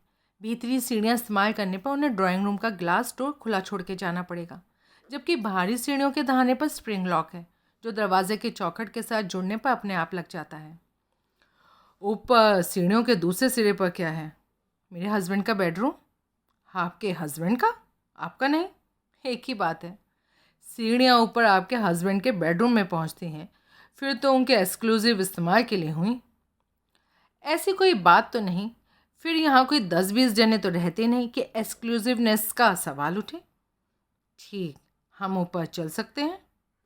भीतर से जाना होगा, इधर से तो दरवाज़ा लॉक्ड होगा, बाहर से नहीं खोला जा सकेगा। आइए भीतर से चलते हैं। शुक्रिया। तीनों पहली मंजिल पर मास्टर बेडरूम में पहुँचे। उधर से सीढ़ियों का दरवाज़ा खोलकर पावटे ने बाहर दूर समुद्र तक झाँका। फिर उसने बाहर से दरवाज़ा बंद करके उसे खोला। दरवाज़ा खुल गया। ये तो बाहर से खुलता है, तब जबकि भीतर से लॉकिंग बटन ना दबा हुआ हो। मैं बटन दबाती हूँ, उसके बाद बंद करके बाहर से खोलिए। वैसे दरवाज़ा बाहर से ना खुला। ये बटन ना दबाया जाए या दबाया जाना भूल जाए तो दरवाज़ा बाहर से खुल सकता है। हाँ। वो भीतर पहुंचा। उसने सरसरी निगाह विशाल बेडरूम में दौड़ाई। उसकी निगाह विशाल ड्रेसिंग टेबल पर पहुंचकर स्थिर हुई। उसने करीब जाकर ड्रेसिंग टेबल का मुआयना किया। वैसे ही मुआयना उसने बाथरूम का भी किया। आप ये मास्टर बेडरूम अपने हस्बैंड के साथ शेयर नहीं करती? ये क्या सवाल हुआ? आपने नीचे भी कहा था कि। नीचे की बात और थी मैम। यहाँ की क्या बात है? यहाँ जनाना इस्तेमाल की कोई चीज़ नहीं। कोई lipstick, nail polish, cream, powder जैसे कॉस्मेटिक्स या परफ्यूम। बाथरूम में भी कोई लेडीज़ सोप या शैम्पू नहीं। वो सब बगल के बेडरूम में है। तो फिर आपका बेडरूम तो बगल वाला हुआ ना? नहीं हुआ। कभी मिस्टर पुणेकर स्पेशल रेस्ट की ज़रूरत महसूस करते हैं तो मैं बगल के बेडरूम में चली जाती हूँ। मेरी ब्यूटी एड्स वहाँ इसलिए हैं क्योंकि वो सिर्फ मैंने ही इस्तेमाल करनी होती हैं। यहाँ मिक्सअप का अंदेशा होता है ना। यानी कि आपकी रिहाइश 2 बेडरूम में है। अब यही समझ लीजिए। इसमें कोई एतराज़ वाली बात है तो बोलिए। नहीं, इसमें एतराज़ की क्या बात। ये सारा कॉटेज हमारा है। मैं इसमें कहीं भी रह सकती हूँ और कुछ भी कहीं भी कर सकती हूँ। यकीनन मैम, मैंने तो पहले ही अर्ज किया। एतराज़ वाली कोई बात नहीं। नीचे चलें। सीढ़ियाँ उतर कर वो वापस ड्राइंग रूम में लौटे। मैं एक गिलास पानी पीना चाहता हूँ। अभी लाती हूँ। आप लाती हैं? यहाँ लिव इन सर्वेंट कोई नहीं? जो नौकर यहाँ हैं वो सब शाम को अपने अपने घर चले जाते हैं क्या? हाँ, ऐसे ही है। तो फिर आप जहमत ना कीजिए, पानी मैं खुद ले लूँगा। किचन उधर पीछे है। नमिता के विरोध कर पाने से पहले पावटे लंबे डग भरता पिछवाड़े की ओर चला गया। उसके लौटने तक ड्राइंग रूम में खामोशी रही। नमिता ने देखा वो उस घड़ी बड़ी विचारपूर्ण मुद्रा बनाए था। उसे अभी भी लग रहा था कि उसके किचन में खुद जाने के पीछे कोई और वजह थी। वो आकर नगरकर के पहलू में सोफे पर बैठ गया और फिर सामने बैठी नमिता से मुखातिब हुआ। मैडम, पिछले कुछ दिनों में यहाँ जो भी आवाजाही हुई, बराए मेहरबानी उसके बारे में बताइए। पार्टी हुई तो हम बताइए कि कौन कौन मेहमान थे। सोशल कॉल्स हुई तो ऐसे लोगों का नाम बताइए। और भी किसी आए गए का नाम हमें सब बताइए। ऐसा कुछ नहीं हुआ पिछले कुछ भी दिनों में, नमिता सावधानी से बोली। कोई डोर टू डोर सेल्समैन? दूध कैसे आता है? दूध तो सुबह दूध वाला ही देने आता है, लेकिन वो हफ्ते में सिर्फ 3 दिन, सोम, बुध और शुक्रवार को आता है। ऐसा क्यों? इतनी ही ज़रूरत होती है? रोज़ लें तो नौकर पी जाते हैं। कोई गार्बेज कलेक्टर भी तो आता होगा। कौन? कूड़ा उठाने वाला? हाँ, हफ्ते में एक बार, मंगलवार। अखबार? नहीं, मेरे को अखबार का शौक़ नहीं। और वो अखबार ऑफिस जाकर पढ़ते हैं। कोई अड़ोसी पड़ोसी? जवाब से पहले नमिता को हिचकना पड़ा। फिर उसने यही फैसला किया कि झूठ बोलना बेकार था। कोई नहीं आता, लेकिन आजकल एक टेम्परेरी पड़ोसी इधर है जो कि कल शाम ही आया था। वो कौन हुआ? एडवोकेट कपिल कोठारी। पावटे के चेहरे पर हैरानी के भाव है। वकील साहब यहाँ रहते हैं? रहते तो नहीं, रहते तो फोर्ट में हैं, लेकिन आजकल अपने एक मिशन के तहत यहाँ डेरा जमाए हैं। नॉवल लिख रहे हैं ना, इस काम के लिए यहाँ का शांत वातावरण उनको रास आता है। कभी टाइम निकाल पाते हैं तो 1-2 दिन के लिए अपने नॉवल लिखने इधर आ जाते हैं। बाजू में उनका एक कॉटेज है। नहीं, बाजू का एक कॉटेज छोड़कर अगला कॉटेज उनका है। उनका अपना है? अब कभी पूछा तो नहीं, लेकिन मेरे ख्याल से किराए का है। तो कल शाम वकील साहब यहाँ आए थे? हाँ। सोशल कॉल पर या कोई ख़ास वजह थी? ख़ास वजह थी, कल उनका बर्थडे था, जो कि हमने 3 जनों ने टेरेस पर सेलिब्रेट किया था। कब तक ठहरे? 11:45 तक। शनिवार रात मेरे हस्बैंड हमेशा जल्दी सो जाते हैं, क्योंकि इतवार को उन्होंने फ़िशिंग पर निकलने के लिए बहुत सवेरे उठना होता है। इस वजह से उन्हीं के कहने पर पार्टी को जल्दी वाइंड अप कर दिया गया था। और आया गया कोई नहीं? नमिता हिचकिचाई। क्या भोसले को किसी ने वहाँ पहुँचते या लौटते देखा हो सकता था? या वो खुद कहीं जाने अनजाने अपनी पिछली रात की विजिट का जिक्र छेड़ सकता था? रिस्क लेने का कोई फ़ायदा नहीं था। 9 बजे के करीब वो मेरे हस्बैंड का एक फ्रेंड यहाँ आया था, लेकिन वो सिर्फ 10 मिनट रुका था। कौन? नाम तो मुझे मालूम नहीं। मालूम नहीं या याद नहीं? मालूम नहीं। याद वाली बात तो तब होती ना जबकि उसने अपना नाम बताया होता। यानी कि नाम नहीं बताया था। वो मेरे हस्बैंड और वकील साहब दोनों से वाकिफ़ था। ओह, तो इसलिए नहीं बताया था। लेकिन आप उससे वाकिफ़ नहीं थी। होती तो आपको मालूम होता कि वो कौन था, नहीं? हाँ। इसी वजह से किसी ने, आपके हस्बैंड ने या वकील साहब ने, आपको उससे इंट्रोड्यूस नहीं कराया? और भी वजह थी क्या? उसकी आमद के वक्त मैं किचन में थी। जब तक मैं वहाँ लौट पहुँची तब तक वो वहाँ से जाने के लिए उठ खड़ा हुआ था। क्योंकि उसकी विज़िट बहुत ब्रीफ थी, केवल 10 मिनट ठहरा। हाँ, और तकरीबन उतना अरसा आप किचन में नहीं थी। हाँ, रात की उस घड़ी नौकर चाकर यहाँ नहीं होते, आपने बताया ना। वैसे कितने नौकर हैं? 5, और ड्राइवर को मिलाएं तो 6। ड्राइवर को छोड़िए, डोमेस्टिक सर्वेंट्स, घर का कामकाज के लिए नौकर 5 हैं यहाँ। हाँ, और घर के मालिकान 2 लोगों के लिए 5 नौकर। आपको कोई एतराज़? मतलब ही कोई नहीं, इतनी बेरोज़गारी है, शायद ऐसे ही दूर हो जाए। मैं ये कहना चाहता था, फिर भी पार्टी की शाम यहाँ नौकरों को नहीं रोका जाता, एक आध को भी नहीं। रेगुलर पार्टी हो तो सबको रोका जाता है, लेकिन वो कोई रेगुलर पार्टी तो थी नहीं, बल्कि पार्टी ही नहीं थी। बर्थडे सेलिब्रेशन का माहौल था, इसलिए पार्टी बोल दिया।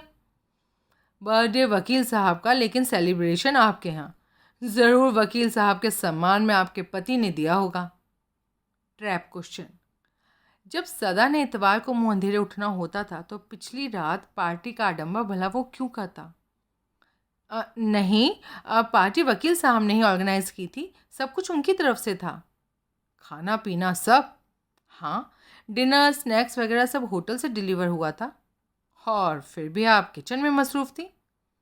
भाई, और काम भी तो होते हैं ना, चीज़ें ठंडी हो जाती हैं, उन्हें गर्म करना पड़ता है, सर्विस के लिए तैयार करना पड़ता है, जो कि खाली एक नौकर को भी आप रोक लें तो सब हो जाता। सलाह का शुक्रिया, अगली बार मैं इस बात को याद रखूंगी। 10 मिनट के मेहमान की आमद किस वजह से हुई थी? मुझे नहीं मालूम, मैंने कब बताया ना आपको कि मैं किचन में थी। लेकिन विदा तो वो आपके सामने हुआ ना। हाँ, साहब ने कुछ नहीं बताया कि मेहमान क्यों आया था? नहीं बताया, और आपने पूछा भी नहीं। नहीं पूछा? मेहमान ने ड्रिंक में शिरकत नहीं की? शायद की, क्योंकि जब मैं लौटी थी तब वो अपना गिलास खाली करके मेज़ पर रख रहा था। एक आध ड्रिंक ही लिया होगा। 10 मिनट में और क्या कर सकता था? ये मेन मुंबई शहर से दूर अलग थलग जगह है। रात के वक्त फासले से आए मेहमान 10 मिनट तो नहीं ठहरता।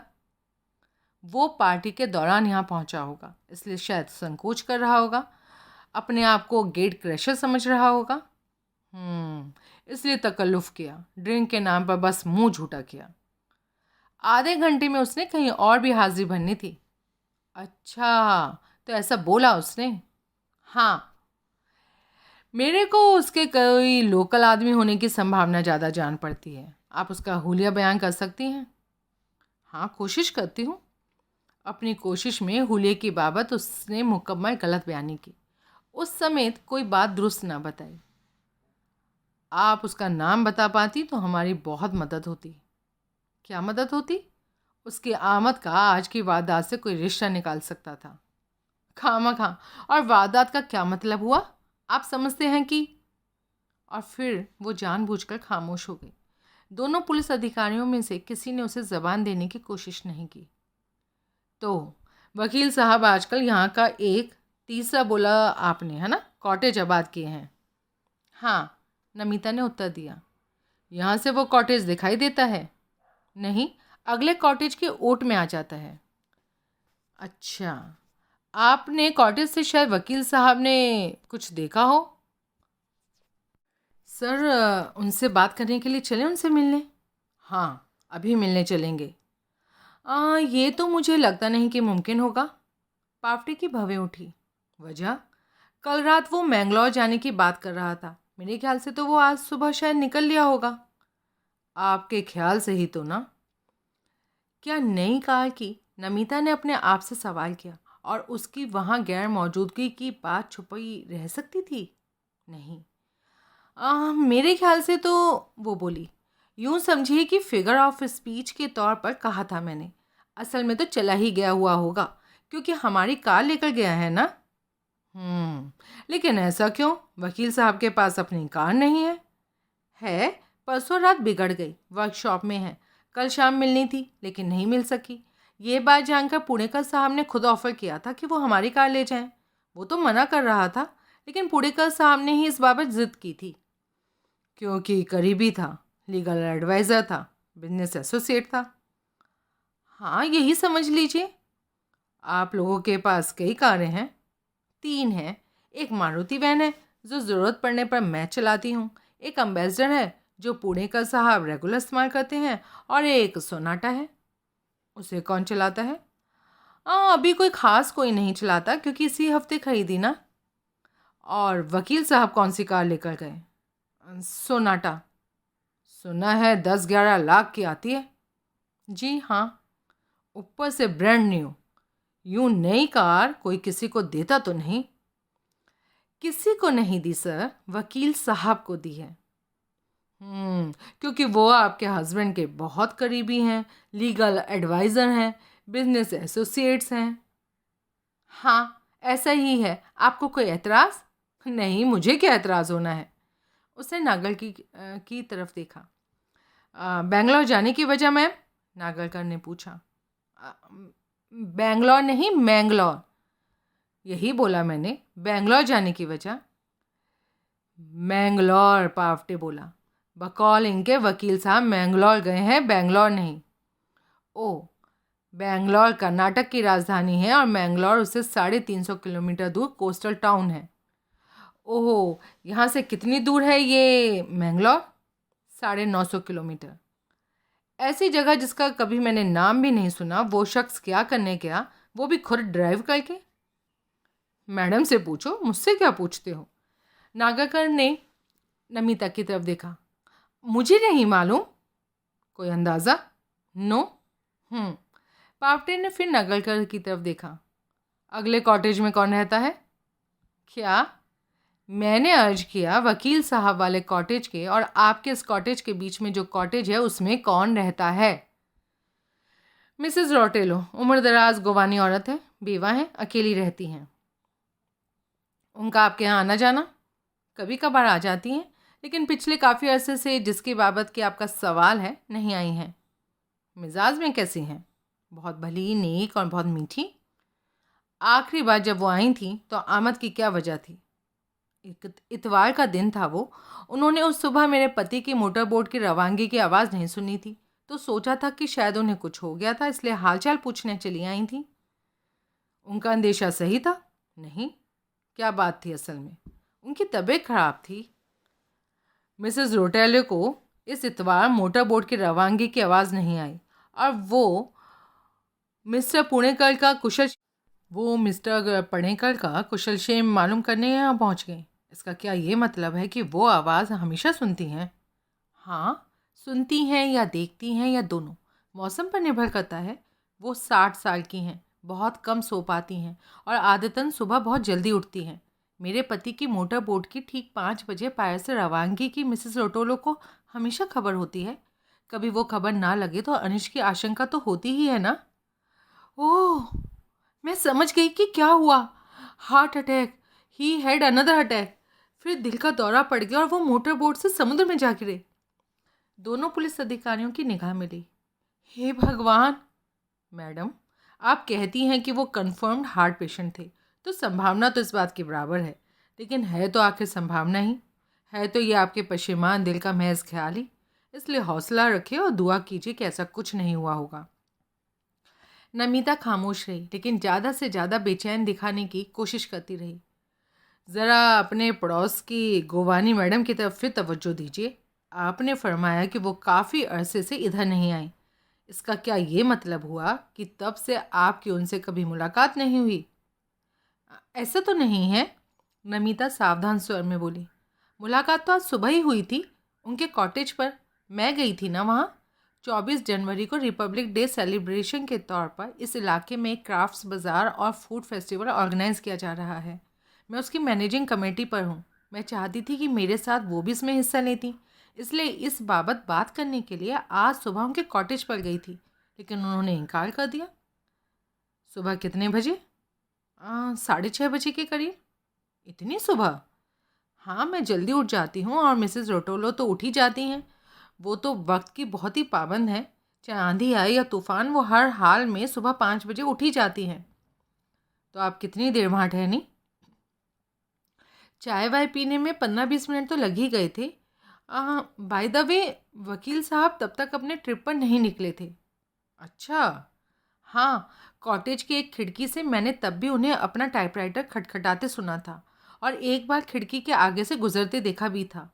मिस्टर रोटोलो कहती थी कि कोठारी साहब रात भर अपने नॉवल पर काम करता रहा और टाइप करता रहा था, या कमरे में टहल टहल कर अपनी स्टोरी की बाबत, अपने प्लॉट की बाबत कुछ सोच रहा था।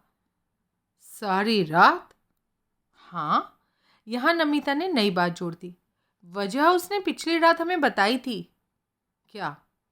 उसका मैंगलोर ट्रिप ऐसा था कि लौट कर आकर भी वो काफ़ी दिन अपने स्क्रिप्ट पर काम नहीं कर सकता था।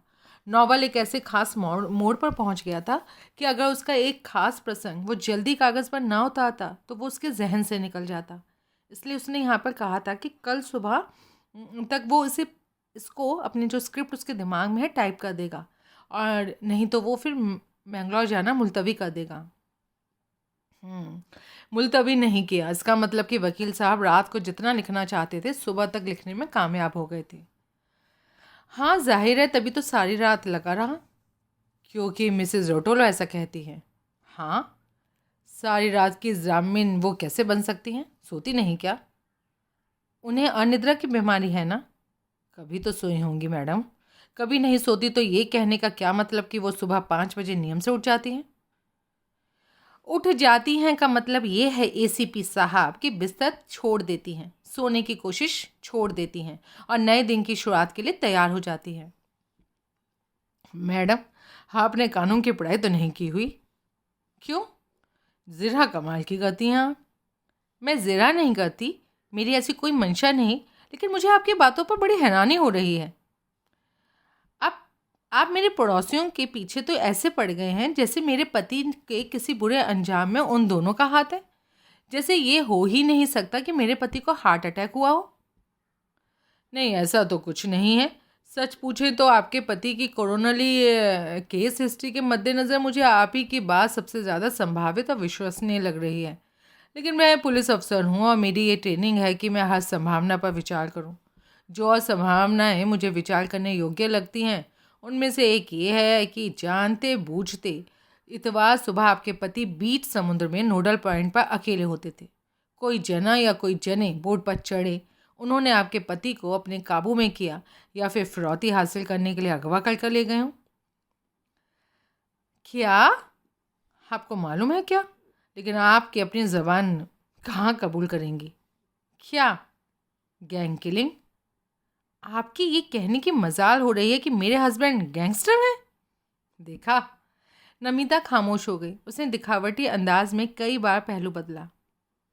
जाती तौर पर आपके पति की बोट का मुआयना करने का इत्तेफाक नहीं हुआ है, लेकिन मुझे रिपोर्ट मिली है कि वहाँ हाथापाई के या धक्का पेल के कोई निशान नहीं पाए गए। फिर अगवा या कत्ल की आपकी थ्योरी तो वैसे ही फेल हो गई। बिना भीषण विरोध किए मेरे पति भला क्यों किसी की बोट पर चढ़ जाएंगे? नहीं, फेल हो गई इससे सिर्फ ये साबित होता है कि आगंतुक कोई अजनबी नहीं था, या एक से ज़्यादा वो अजनबी नहीं थे।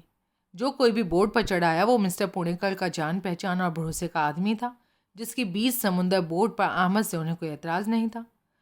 मैडम, खास इस वजह से मेरा आपसे हाल में यहाँ आए किसी पड़ोसी या किसी ऐसे ही शख्स की बाबत सवाल था। लेकिन अगवा, कत्ल? कत्ल आपके पति की उस हकीकत की वजह से जिसे कबूलना आपको गवारा नहीं। और अगवा, जो कि बड़े शहरों में आजकल एक इंडस्ट्री ही बन गया है, प्रॉफिट मोटिव के लिए, पैसा कमाने के लिए। ये दोनों ही वजह ना हो तो चोरी, सीना जोरी के साथ चोरी, लूट। अगरचे कि मोटर बोट पर कोई कीमती सामान उपलब्ध रहता हो, बोट पर नहीं तो खुद उनके पास। क्या कहती हैं आप इस बाबत? Money belt. नमिता के मन में हाहाकार उठा। हे भगवान, क्या मनी बेल्ट डूब गई? लाश को मछलियां खा गई और मनी बेल्ट समुद्र की तलहटी में पहुंच गई?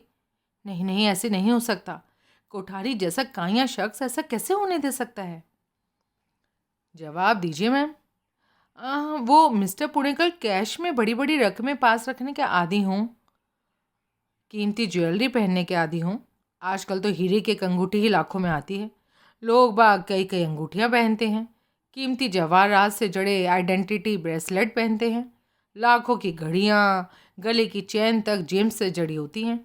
आपके पति थे ऐसे? नहीं। मनी बेल्ट, मनी बेल्ट, वो दो लफ्ज़ धाड़ धाड़ उसकी धड़कन में बज रहे थे।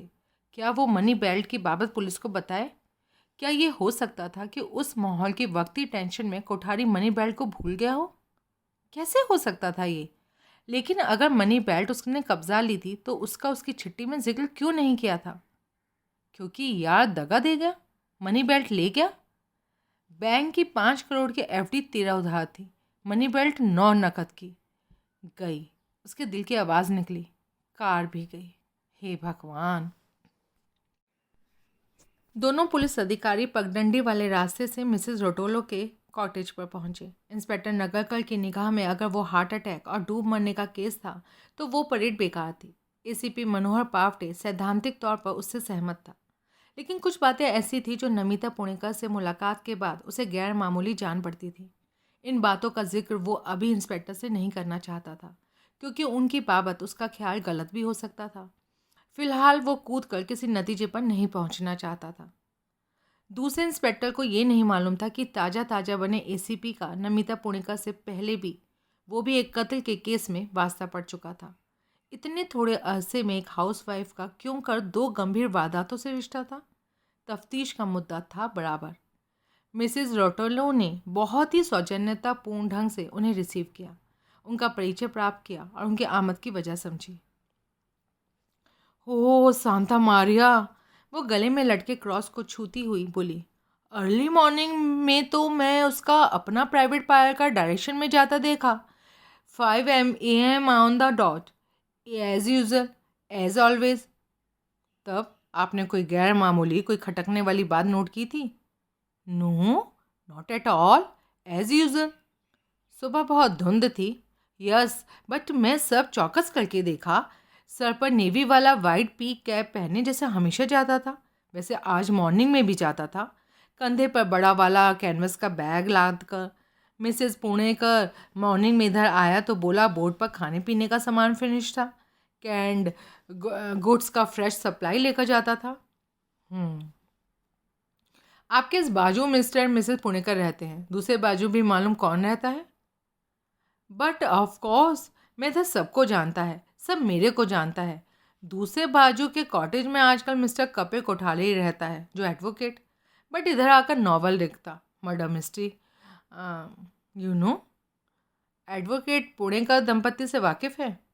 100%, like one of the family. अभी कल शाम उधर टेरेस पर सेलिब्रेट करता ना। कैसे मालूम कि आम खाना पीना नहीं था, सेलिब्रेशन था? केक पर कैंडल जलाया, बुझाया ना, केक काटा, सेलिब्रेशन का तरीका से चीयर्स बोला, तभी तो मैं इधर बराबर सुना। लाउडली चीयर्स तो सेलिब्रेशन का वास्ते ही बोलता हो ना सकता। You are right. कब तक चला वो जश्न? तभी तक चला जब तक कि एडवोकेट उधर था। एडवोकेट बोले तो 8 PM से थोड़ा टाइम पहले उधर पहुंचा था। देन 10:30 तक तो मैं उसको बराबर देखा। उसके बाद टीवी देखता ना, मेरा फेवरेट प्रोग्राम 1 आवर में फिनिश होता था, मैं बराबर देखा। 10 मिनट्स या 15 मिनट्स बाद टीवी ऑफ किया। वो टाइम टेरेस पर कोई भी नहीं होना सकता। यानी कि पार्टी 11:30 पौने 12 से पहले किसी वक्त ख़त्म हुई। Yes, that's quite possible. आपने एडवोकेट साहब को वहाँ से लौटते नहीं देखा था? नो, बट बाय मिडनाइट वो कॉटेज पर अपना टाइपराइटर बजाता था। मीनिंग वो कॉटेज में लौटा था, वो टाइम से पहले लौटा था। उसके बाद क्या? बोले तो टाइपराइटर बजाता था। उसका बाद अपना कॉटेज में होल नाइट टाइपराइटर बजाता था। सारी रात? जानबूझकर अनजान बनता पावटे हैरानी से बोला, लाइफ क्रेजी। आपने सारी रात देखा, सुना उसे टाइपराइटर बजाते हुए? थोड़ा टाइम नहीं देखा, मैं सोता था ना। बट जब सोने को गया तब वो टाइप करता था, मॉर्निंग में सोकर उठा तब भी टाइप कर रहा था। मिस्टर पुणेकर हमेशा सुबह 5 बजे फिशिंग के लिए निकलते हैं। अभी बोला ना, मैं आज भी 5 बजे गया। तब आपने वकील साहब को देखा था? Yes, I think so.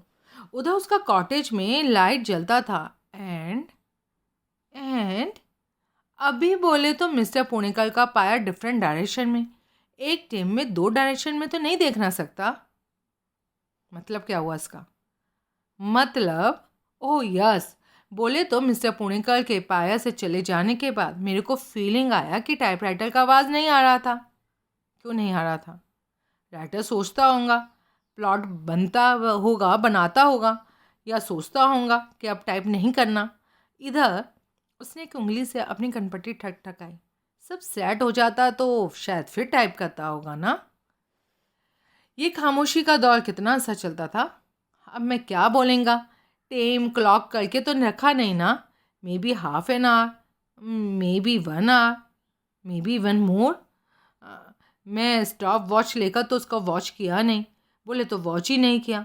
Window से बाहर निगाह चली गई तो देखा, क्या सुनाई दे गया तो सुना।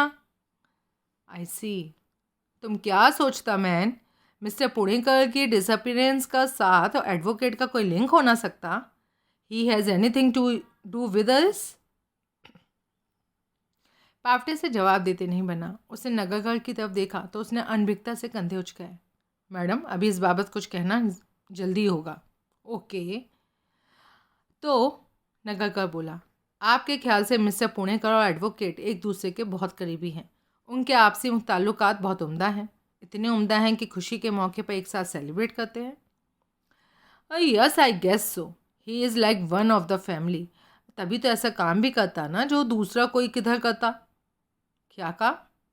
एक टाइम में देखा वो तीनों, advocate and mister and Mrs Punekar, terrace पर ड्रिंक करता था। उस एक टाइम नाइट में मैं क्या देखा? क्या? मैं देखा कि मिस्टर पुणेकर सडनली अपना चेयर पर ऐसा ढेर हुआ जैसे स्ट्रोक आ गया हो, फिर नीचू चेस्ट पर लेट गया, बोथ आर्म्स चेयर के आजू बाजू लटक गया, no motion in body, like dead man. तब एडवोकेट उसको उधर उसने अपने दाएं कंधे पर हाथ मारा। इधर पेक किया और भीतर किधर छोड़ के आया? किधर छोड़ के आया होगा? Positively bedroom. नो। स्ट्रोक था क्या उसको? नगाकर ने उत्सुक भाव से पूछा। कैसे मालूम? तो उधर कोई डॉक्टर तो पहुंचा नहीं था, ना ही वो लोग उसको किधर किसी नर्सिंग होम में किसी कैजुअल्टी में पहुंचाया। वो एडवोकेट ही कोई फर्स्ट एड किया होगा, ऊपर बेडरूम में, या आर्टिफिशियल रेस्पिरेशन दिया होगा, या कुछ और किया होगा। मैडम ने बोला ऐसा? नो। तो फिर? बोलता है ना। सॉरी, वो सैटरडे नाइट का बात था, नेक्स्ट मॉर्निंग संडे था, बट अपना रूटीन से मिस्टर पुणे का फिशिंग का वास्ते ना निकला। मैं उसका मोटर बोट ओशन को जाता ना देखा, तो मैं मिस्टर पुणेकर का वेलफेयर जानने के वास्ते उनका कॉटेज पर विजिट किया। मैं उसको ये तो नहीं बोलना सकता था कि मैं रात को उनको टेरेस का वो डेडली सीन देखा। बोलता तो मिसेस पुणेकर सोचता कि मैं स्नूपिंग करता था। मैं तो उधर जाके कैजुअली पूछा कि Lord and master of the house कैसा था। तब मिसेस पुणेकर मेरे को बोला कि कोई सीरियस बात नहीं था, किसी वायरस का कोई सडन अटैक हो गया था, इसी वजह से वो सुबह फिशिंग का वास्ते नहीं निकल सका था। फिर मैं वापस लौट के आया, बट सोचता था कि वायरल अटैक ऐसे सडनली किधर होता था, और अभी कोई ओके तो था और अभी नहीं था। तब मेरे को श्योर था कि उसको लास्ट टाइम का माफिक सडन स्ट्रोक ही लगा था, जैसे आज बोर्ड पर लगा हो सकता है। पावटे ने सहमति में सही लाया। आपको उसके लास्ट टाइम के स्ट्रोक की बाबत कैसे मालूम था? मैं उसको डॉक्टर देश पांडे के क्लिनिक में देखा ना, जो कि कार्डियोलॉजिस्ट होना सकता और जो मेरा भी डॉक्टर होना सकता। नर्स मेरे को बोला कि मिस्टर पुणेकर को पहले स्ट्रोक लगा, रिसेंट नहीं लगा, बहुत पहले लगा, बट लगा। मैडम ये कब की बात है? Maybe 9 months, but same scene मैं उसका बाद भी देखा सेवरल टाइम्स। Same scene? यानी कि मिस्टर पुणेकर की आपने कई बार ऐसी हालत देखी जैसे कि उनको स्ट्रोक आ गया हो। बट ऑफ कोर्स, तभी मेरे को स्ट्राइक किया कि इन रियलिटी मिस्टर पुणेकर का क्या प्रॉब्लम था। क्या प्रॉब्लम था? बहुत ड्रिंक करता था ना, शायद ओवर ड्रिंकिंग की वजह से समटाइम्स और द अदर अनकॉन्शियस हो जाता होगा। टुन होकर होश खो बैठता था सर। यस। और एडवोकेट कोठारी उसे उठाकर कंधे पर लाद कर ऊपर बेडरूम में पहुंचा कर आता था। Yes, but not is always. जी, अ कपल ऑफ टाइम मैं एक डिफरेंट पर्सन को सेम सर्विस करते देखा। Different person? यानी कि कोई और मेहमान? कौन? आई डोंट नो, कभी पूछा नहीं, कभी डे टाइम में उसको उधर देखा ही नहीं। होगा तो कोई family friend he. Yes yes, of course. जब उस दूसरे मेहमान ने ये सर्विस की थी तब कोठारी भी, यानी कि वो एडवोकेट भी मौजूद था? No, never. I see. बहरहाल ओवर ड्रिंकिंग आपके पड़ोसी के लिए आम बात है, जबकि वो हार्ट का पेशेंट है, 2 स्ट्रोक झेल चुका है। क्या बोला मैन? 2 स्ट्रोक झेल चुका है? 2? जी हाँ, but I know about 1 only. एक माइल्ड स्ट्रोक बहुत बहुत पहले भी आया, फिर भी इतना ड्रिंक करता है, बोले तो लाइक अ फिश। ऐसे ही सुना है। अगर 2 स्ट्रोक बोला तो उसको तो ड्रिंक करना ही नहीं मांगता है। You are right there. दोनों पुलिस अधिकारियों ने आंखों आंखों में मंत्रणा की और कुछ पूछने को बाकी नहीं था। फिर वृद्धा का शुक्रिया अदा किया और वहाँ से रुखसत हुए। दोनों पुणेकर के कॉटेज की तरफ लौटे, जिसके फ्रंट यार्ड में उनकी जीप खड़ी थी। आपको एडवोकेट कोठारी पर कोई शक है सर? रास्ते में नगरकर ने पूछा। कैसा शक? कैसा भी? अभी तो नहीं है। आपके सवाल पूछने के स्टाइल से मुझे ऐसा लगा, गलत लगा। ओके ओके सर, सुनो, शक नहीं है, मुझे खुन्नस है, बहुत भौंकता है, कोर्ट में कई बार मेरी किरकिरी कर चुका है। अब उसकी भी वर्ड लगे तो मुझे खुशी होगी और कुछ नहीं। Okay sir. वो म्यूनिसिपल डॉक पर पहुंचे, जहाँ की पुणेकर का शानदार केबन क्रूज़र ऐसी जगह खड़ा था जो कि खूब रोशन थी। एक सब इंस्पेक्टर के करीब पहुंचा। उसने ठोक कर सैल्यूट मारा। कुछ चेक किया कदम? नगाकर ने बोला। सब चेक किया सर। कोई क्लू मिला? कोई शक के काबिल बात मिली? कुछ हाथ आया? No sir. दोनों अफसर पायर से बोट के डेक पर पहुंचे। उन्होंने कंट्रोल कैबिन समेत पूरे डेक का चक्कर लगाया। पुलिसिया दिलचस्पी के काबिल कहीं कुछ ना मिला। सीढ़ियाँ उतरकर वो नीचे के लंबे संकरे गलियारे में पहुंचे। वहाँ 2 कैबिन थे, जिनमें से एक छोटा सा था लेकिन दूसरा काफ़ी बड़ा था, और उसकी फर्निशिंग बताती थी कि वो ही मेन कैबिन था। वहाँ एक तरफ सोफ़ा कम बेड के स्टाइल में बनी सीट थी, जो इकट्ठी हो तो बैठने के काम आती थी और खोले जाने पर डबल बेड बन जाती थी। उसके ऊपर कुछ क्लोजेट्स थे, जिनमें से एक में एक विस्की की 1/4 भरी बोतल मौजूद थी, जो कि किसी केबिन क्रूज़र पर कोई असाधारण बात नहीं थी। एक कोने में एक भारी सेफ फिट थी, जिसका दरवाज़ा उसके फ्रेम से जुड़ा हुआ नहीं था। पावटे ने करीब जाकर वो दरवाज़ा पूरा खोला। सेफ खाली थी। उसने काफ़ी देर उसका बारीक मुआयना किया। लगता नहीं कि ये इस्तेमाल होती थी, वो फिर बोला। नगाकर ने सहमति में सर हिलाया। ये बात भी गौरतलब है कि मोटर बोट कीमती है, लेकिन भीतर से हालत फ़कीर की झोली जैसे है। क्या?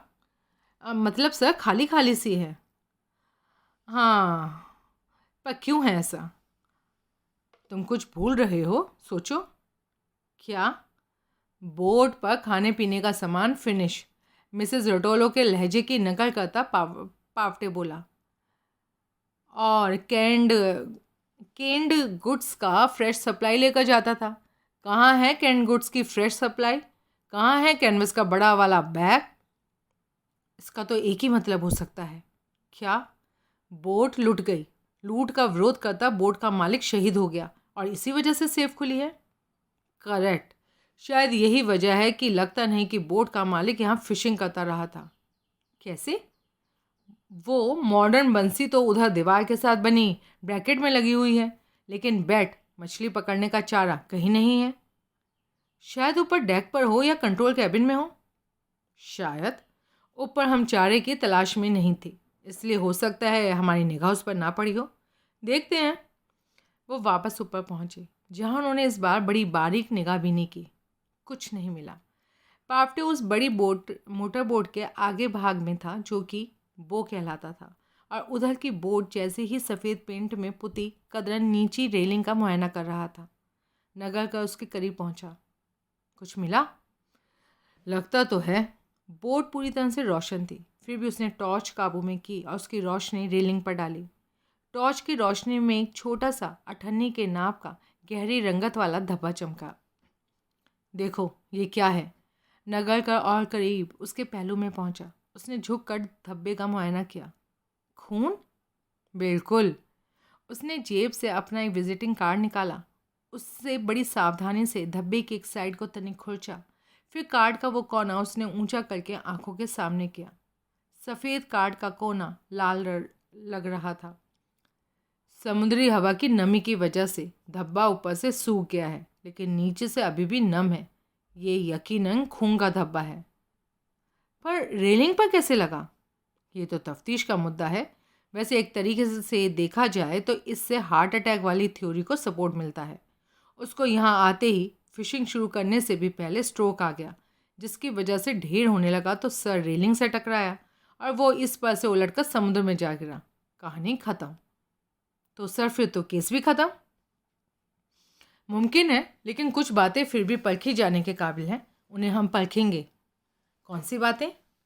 बोलूँगा। यहाँ से फिंगरप्रिंट्स उठवाने का इंतज़ाम करो। इंतज़ाम किया गया है, लेकिन अभी उठाए नहीं गए हैं सर। हमारे टेक्निकल एक्सपर्ट्स बस पहुँचते ही होंगे। वो अपना काम खुद करेंगे। बराबर। तो फिर अब हमारा यहाँ कोई काम नहीं। चलो। वो बोट से पायर पर और आगे पार्किंग में खड़ी पुलिस जीप पर पहुँचे। जीप थाने के लिए रवाना हुई।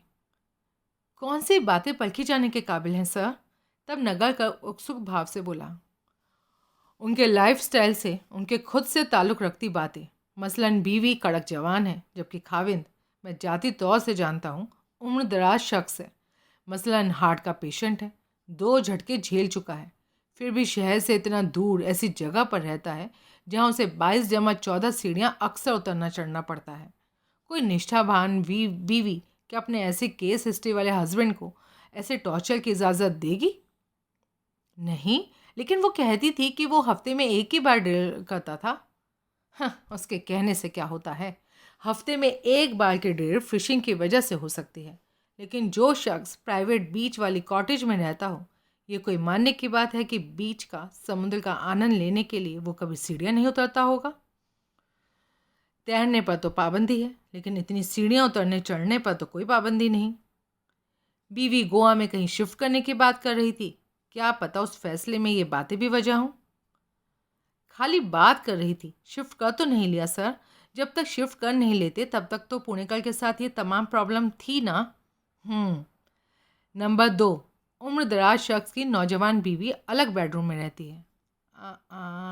गुस्ताखी माफ़ सर, अलग बेडरूम में नहीं रहती। अगर बेडरूम में भी रहती है तो इसकी वजह उसने बताई थी। हस्बैंड को स्पेशल रेस्ट की ज़रूरत महसूस होने वाली। हाँ, और जनाना कॉस्मेटिक्स के मिक्सअप वाली। मुझे तो उसकी इस बात में कोई नुक्स नहीं लगता।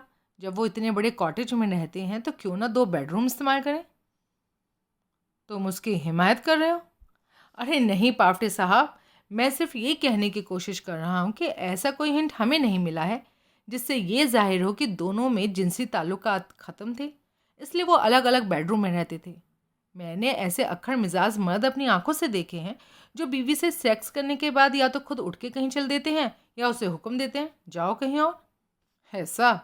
हाँ, ये तो आपसी अंडरस्टैंडिंग की, आपसी सहूलियत की बात है। लिहाजा मेरी इस ऑब्जर्वेशन में कुछ नहीं रखा।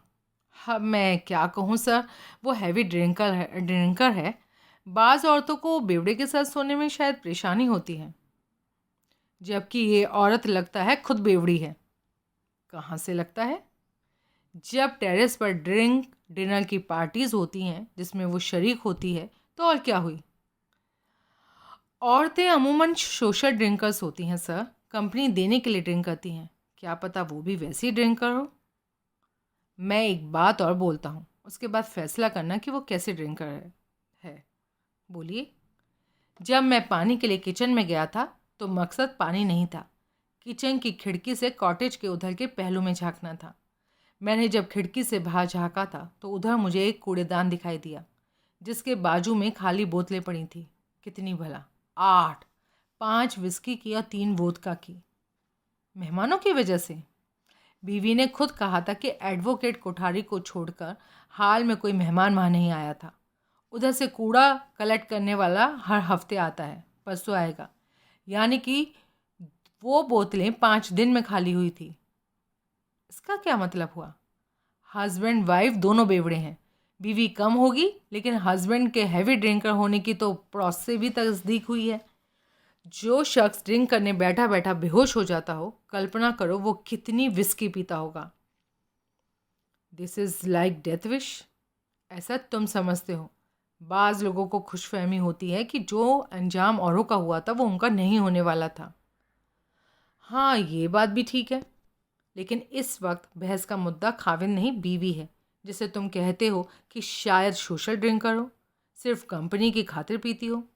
ऐसी सोशल ड्रिंकर जो 5 दिन में 3 बोतलें वोदका पी गई। वही क्यों? वोदका तो औरतें ही पीती हैं ना, मर्दों पर कोई पाबंदी तो नहीं। फिर वो विस्की नहीं पीते। एक ही टाइम में वोदका और विस्की दोनों पीते हों, मैंने तो ऐसा किसी को नहीं देखा।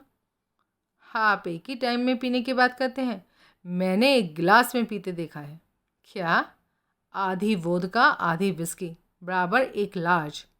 ऐसा? जी हाँ।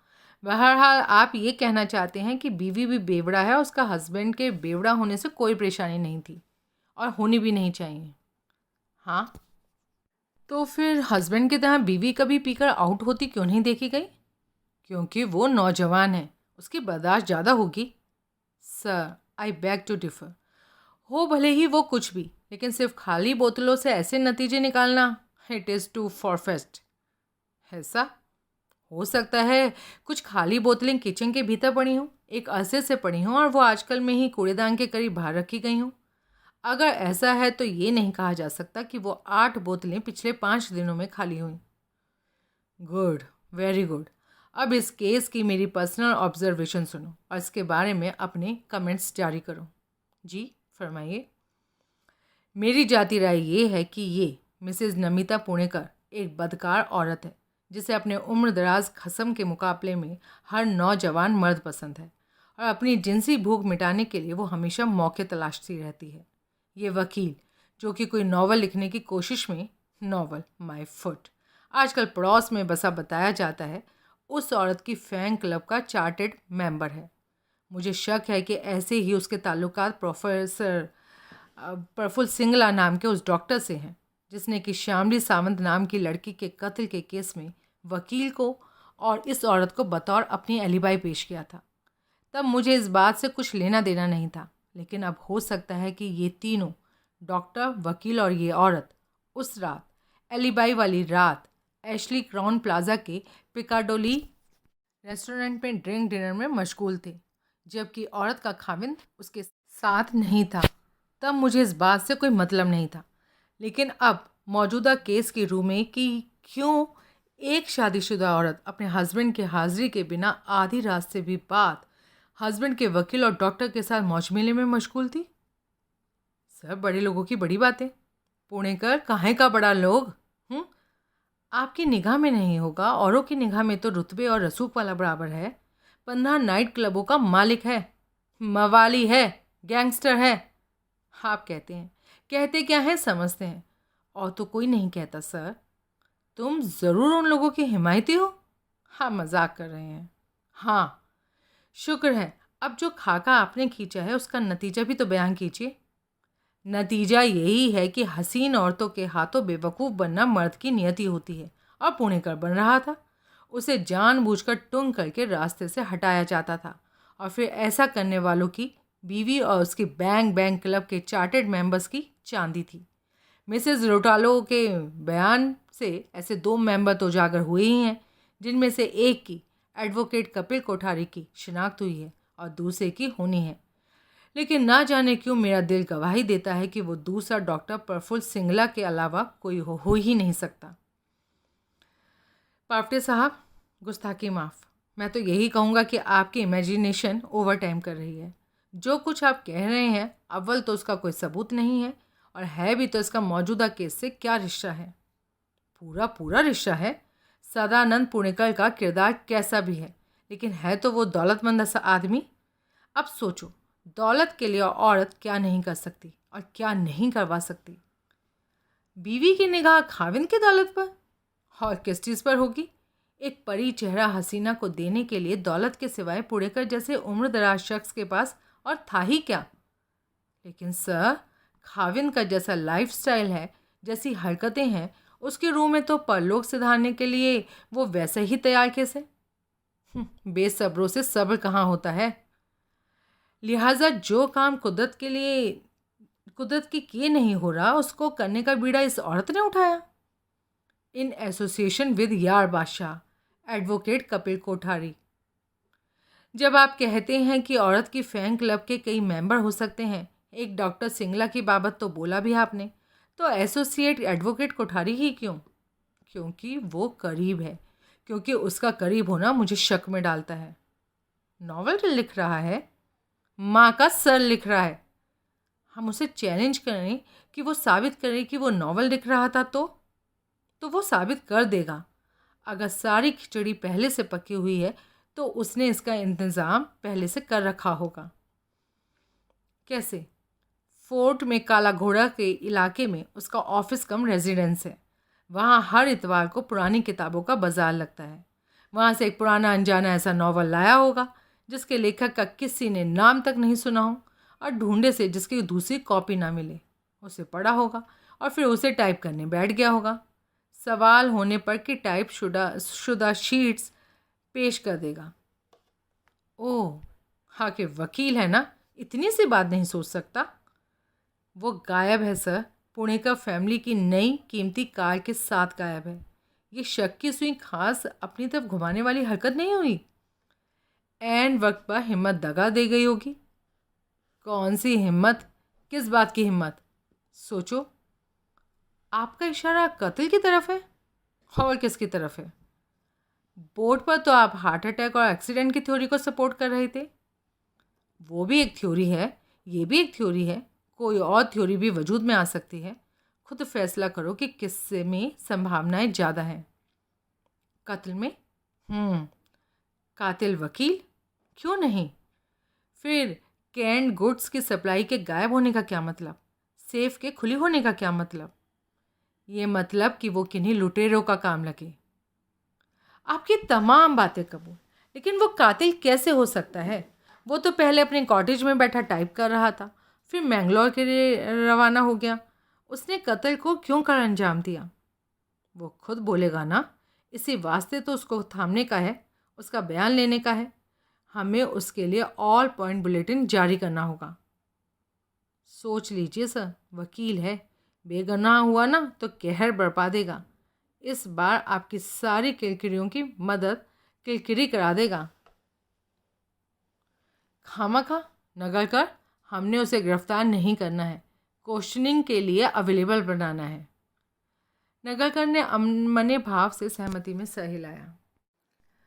अगली रोज़ सुबह नमिता सोकर उठी तो उसने खुद को बेहद निढाल पाया। पिछली रात वो ठीक से सो नहीं पाई थी, फिर भी जल्दी उठ गई थी। उसकी पपोटे भारी थी, उसकी आंखों में नींद का कोई आसार नहीं था, हाथ पांव टूट रहे थे और सर दुख रहा था। उस मौसम में हमेशा वो गर्म पानी से नहाती थी और लेट नहाती थी, लेकिन उस रोज़ वो बाथरूम में जाकर ठंडे पानी के शावर के नीचे खड़ी हो गई। तदुपरांत वो किचन में पहुंची और अपने लिए खुद चाय बनाने लगी, क्योंकि मेड की बनाई मॉर्निंग टी उसे कभी पसंद नहीं आती थी।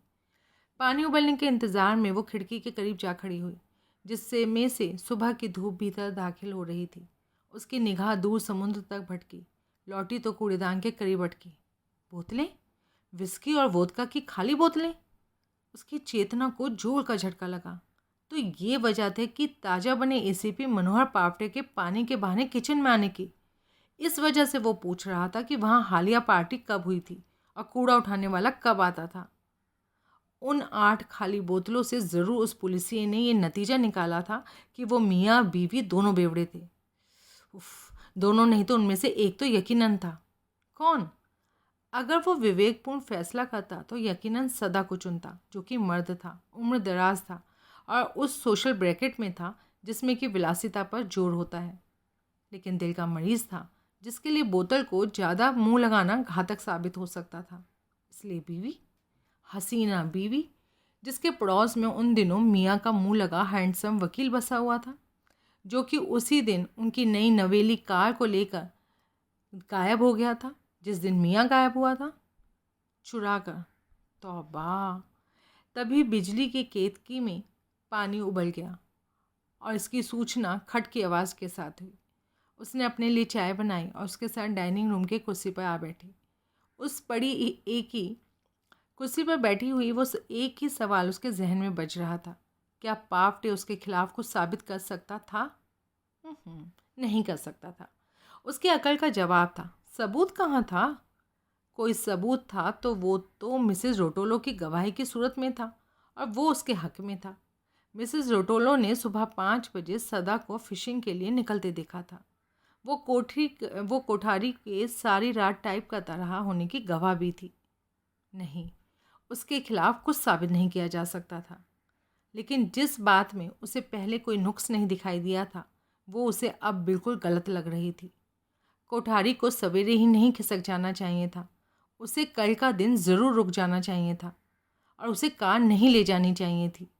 ये 2 काम उसने ना किए होते तो उन पर शक की कोई दूर दराज की वजह भी ना होती।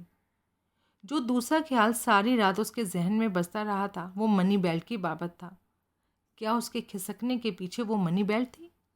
कितना माल हो सकता था उसमें? सदा ने एक बार कहा था कि अगर फिगारो आइलैंड वाले बंगले का सौदा हो जाता है तो वो उसकी कैश पेमेंट खड़े पैर मनी बेल्ट से ही कर सकता था। उसे नहीं मालूम था कि वो बंगला कितना बड़ा था, ना ही उसकी कीमत की बाबत उसे कोई अंदाज़ा था। फिर भी कितने का हो सकता था? 40, 50, 60 रुपयों में तो इतना पैसा मनी बेल्ट में नहीं आ सकता था। सारे नोट 1000 के होते तो भी 60 लाख का मतलब 60 गड्डियाँ होती। कैसे वो मनी बेल्ट में समझ सकती थी? तो foreign currency, dollar, pound, euro या फिर प्रेशियस स्टोन्स, हीरे जवाहरात।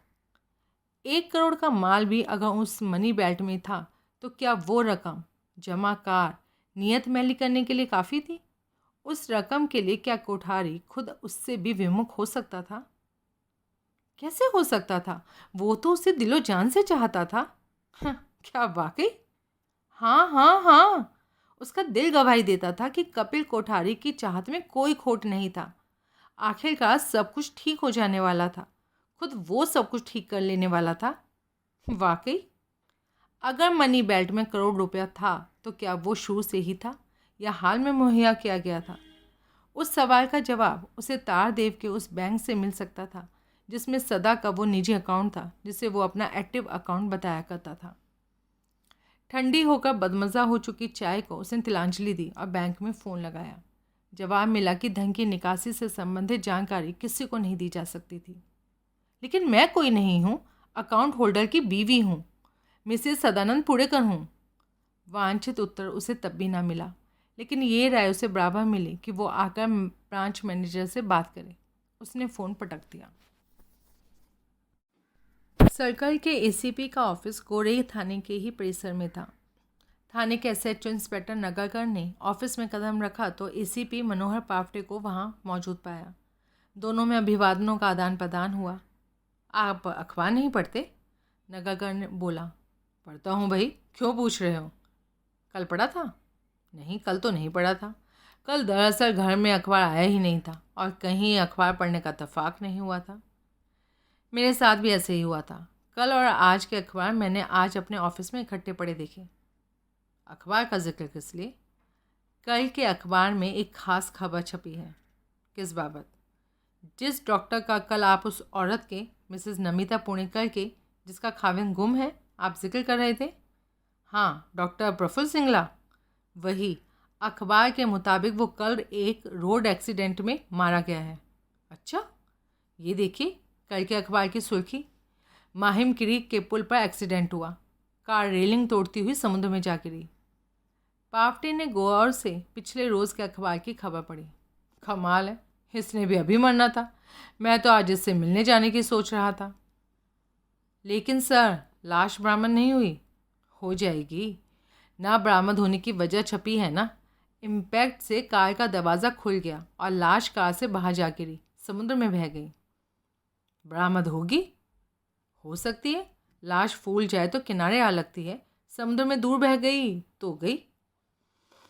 बुरी मौत मरा बेचारा। मेरा हवलदार कहता है कि ये खबर शनिवार के मिड डे में भी छपी थी। मैं मिड डे नहीं पढ़ता। मैं भी नहीं। मैं कुछ और कहना चाहता था। क्या? उस औरत की बातों से लगता था कि उसको डॉक्टर के अंजाम की खबर नहीं थी। क्या बड़ी बात है, उसने खुद तो कहा ना कि उनके यहाँ अखबार नहीं आता था। डॉक्टर उसका वाकिफ़ था, फैमिली फ्रेंड था, घर में आना जाना था। ऐसे शख्स के किसी बुरे अंजाम की खबर अखबार के बिना भी लग सकती है। भाई इत्तेफाक की बात है, नहीं लगी, या लाश की गैर बरामदगी की वजह से उसे यकीन ही नहीं आया होगा कि डॉक्टर दूसरी दुनिया में पहुंच गया। तुम डॉक्टर का खास जिक्र क्यों कर रहे हो? आपको ये जताने के लिए कि अब डॉक्टर से आपकी मुलाकात मुमकिन नहीं हो पाएगी। शायद हो पाए। पावटे ने एक क्षण सोचा, फिर बोला। कैसे? शायद वो ना मरा हो, शायद एक्सीडेंट के वक्त उसकी गाड़ी कोई और चला रहा हो। तो फिर वो कहाँ होगा? होगा कहीं ना कहीं तो। अखबार में उसकी बाबत खबर छपी है और वो। अरे मेरे भाई, जब मैंने अखबार नहीं देखा, तुमने अखबार नहीं देखा, मिसेस पुणेकर ने अखबार नहीं देखा, तो क्या ये नहीं हो सकता कि डॉक्टर ने भी अखबार ना देखा हो? हाँ, हो तो सकता है। उसके क्लिनिक से पता करो, दादा वेस्ट में है वो, और कहीं जाए ना जाए सुबह शाम उसकी हाज़िरी वहाँ ज़रूर लगती है। वहाँ एक नर्स भी है जो रिसेप्शनिस्ट की ड्यूटी को भी अंजाम देती है। डॉक्टर क्लिनिक नहीं अटेंड कर रहा तो वजह उसे ज़रूर मालूम होगी। जाओ और मालूम करो। ठीक है। मुझे नहीं लगता कि ये कोई अहम बात है, लेकिन तुमने जिक्र करके इसे अहम बना दिया है, इसलिए लगाओ किसी को डॉक्टर की टोह में। अभी? हाँ, एक काम और। जी बोलिए। कल जब हम मिसेस रोटोलो से मिले थे तो उसने डॉक्टर देश पांडे का जिक्र किया था, जो कि बकौल उसके पुणेकर का कार्डियोलॉजिस्ट था और जिसकी मिसेस रोटोलो भी पेशेंट थी। किसी को मिसेस रोटोलो के पास भेजकर पता लगाओ कि ये डॉक्टर देश पांडे कहाँ पाया जाता है। ओके। 10 बजे स्पीड पोस्ट से एक बंद लिफाफा पहुंचा जिस पर मैंगलोर जीपीओ का पोस्ट मार्क था। नमिता ने ऊपर अपने बेडरूम में जाकर बड़ी व्यग्रता से वो चिट्ठी खोली तो पाया कि पिछली बार की तरह वो भी टाइपशुदा थी। तब भी ना वो किसी से संबोधित थी और ना आखिर में भेजने वाले का नाम था, लेकिन वो यकीनी तौर से जानती थी कि चिट्ठी लिखने वाला कपिल कोठारी था। लिखा था, पिछली चिट्ठी में मैं मनी बेल्ट के बारे में लिखना भूल गया था। तुम उस बाबत सस्पेंस में होगी, इसलिए फ़ौरन ये चिट्ठी लिखी। मनी बेल्ट मैंने अपने कब्जे में कर ली थी और उसकी सुरक्षा की संतुष्टि करके ही मैं मैंगलोर के लिए रवाना हुआ था। जैसा कि मैंने पहले ही लिखा था कि सब कुछ बिना किसी पंगे के, बिना किसी लोचे के एंड स्कीम के मुताबिक हुआ था, सिवाय इसके कि बोर्ड पर वो एकाएक होश में आ गया था। बिजली की तरह तमाम माजरा समझ गया था वो, और मेरे पर हमला कर बैठा था, जिसमें उसने मेरी नाक तोड़ने में कसर नहीं छोड़ी थी। वो बस इतना ही कर सका था। आखिरकार मैंने उस पर काबू पा लिया था। मैं जानता हूँ कि ये चिट्ठी मिलने तक पुलिस हरकत में आ चुकी होगी, उनका फेरा या फेरे कॉटेज में लग चुके होंगे। फिर भी मैंने ये चिट्ठी लिखने का खतरा मोल लिया है, ताकि मेरे 1-2 दिन में लौट आने तक तो मनी बेल्ट की बाबत सोच सोच कर ही हलकान ना होती रहो। मुझे फ़ौरन चिट्ठी लिखना, ताकि मुझे खबर लगे कि पीछे क्या हो रहा है। चिट्ठी फिर याद दिला रहा हूँ, मार्फत पोस्ट मास्टर GPO मैंगलोर लिखना और स्पीड पोस्ट से भेजना। फ़ौरन खबर करना पीछे क्या हो रहा है, सब कुछ लिखना। पिछली बार की तरह इस चिट्ठी को भी पढ़कर नष्ट कर देना। चिट्ठी नष्ट करते वक्त पहला ख्याल उसके जहन में यही आया था कि अगर वो पुलिस के हाथ में पड़ जाती तो क्या होता। बुरा होता। कोठारी को सोचना चाहिए था कि अगर फ़ोन करना गलत था तो चिट्ठी लिखना भी तो गलत था। लेकिन उस चिट्ठी ने एक बहुत बड़ा काम किया। उसके जहन में जो शक का कीड़ा कुलबुला रहा था कि कोठारी उसे धोखा देकर खिसक गया था, वो गायब हो गया। कोठारी ने उसकी भारी फिक्र की थी, तभी चिट्ठी लिखने का रिस्क लिया था। लेकिन आदतन फिर उसके जहन में वहमी ख्याल आया, गया क्यों, जाना क्यों ज़रूरी था। उसने 1-2 दिन में लौट आने को लिखा था, मालूम पड़ जाएगा। ठीक। वो अपने और कोठारी के भय और आशंका से मुक्त मिलन की कल्पना करती मास्टर बेडरूम में पहुंची, जहां एक दीवार के साथ लगी सदा की राइटिंग टेबल थी। राइटिंग टेबल पर से उसने एक कागज़ और कलम काबू में किया और फिर लिफाफे के लिए दराजों को टटोला। एक दराज में से पीले रंग का वाटरप्रूफ 5 इंच गुणा 9 इंच का लंबा लिफाफा बरामद हुआ। गुड। उसने कागज़ कलम संभाला और चिट्ठी लिखना शुरू किया। उसने लिखा, माई डियरेस्ट कपिल।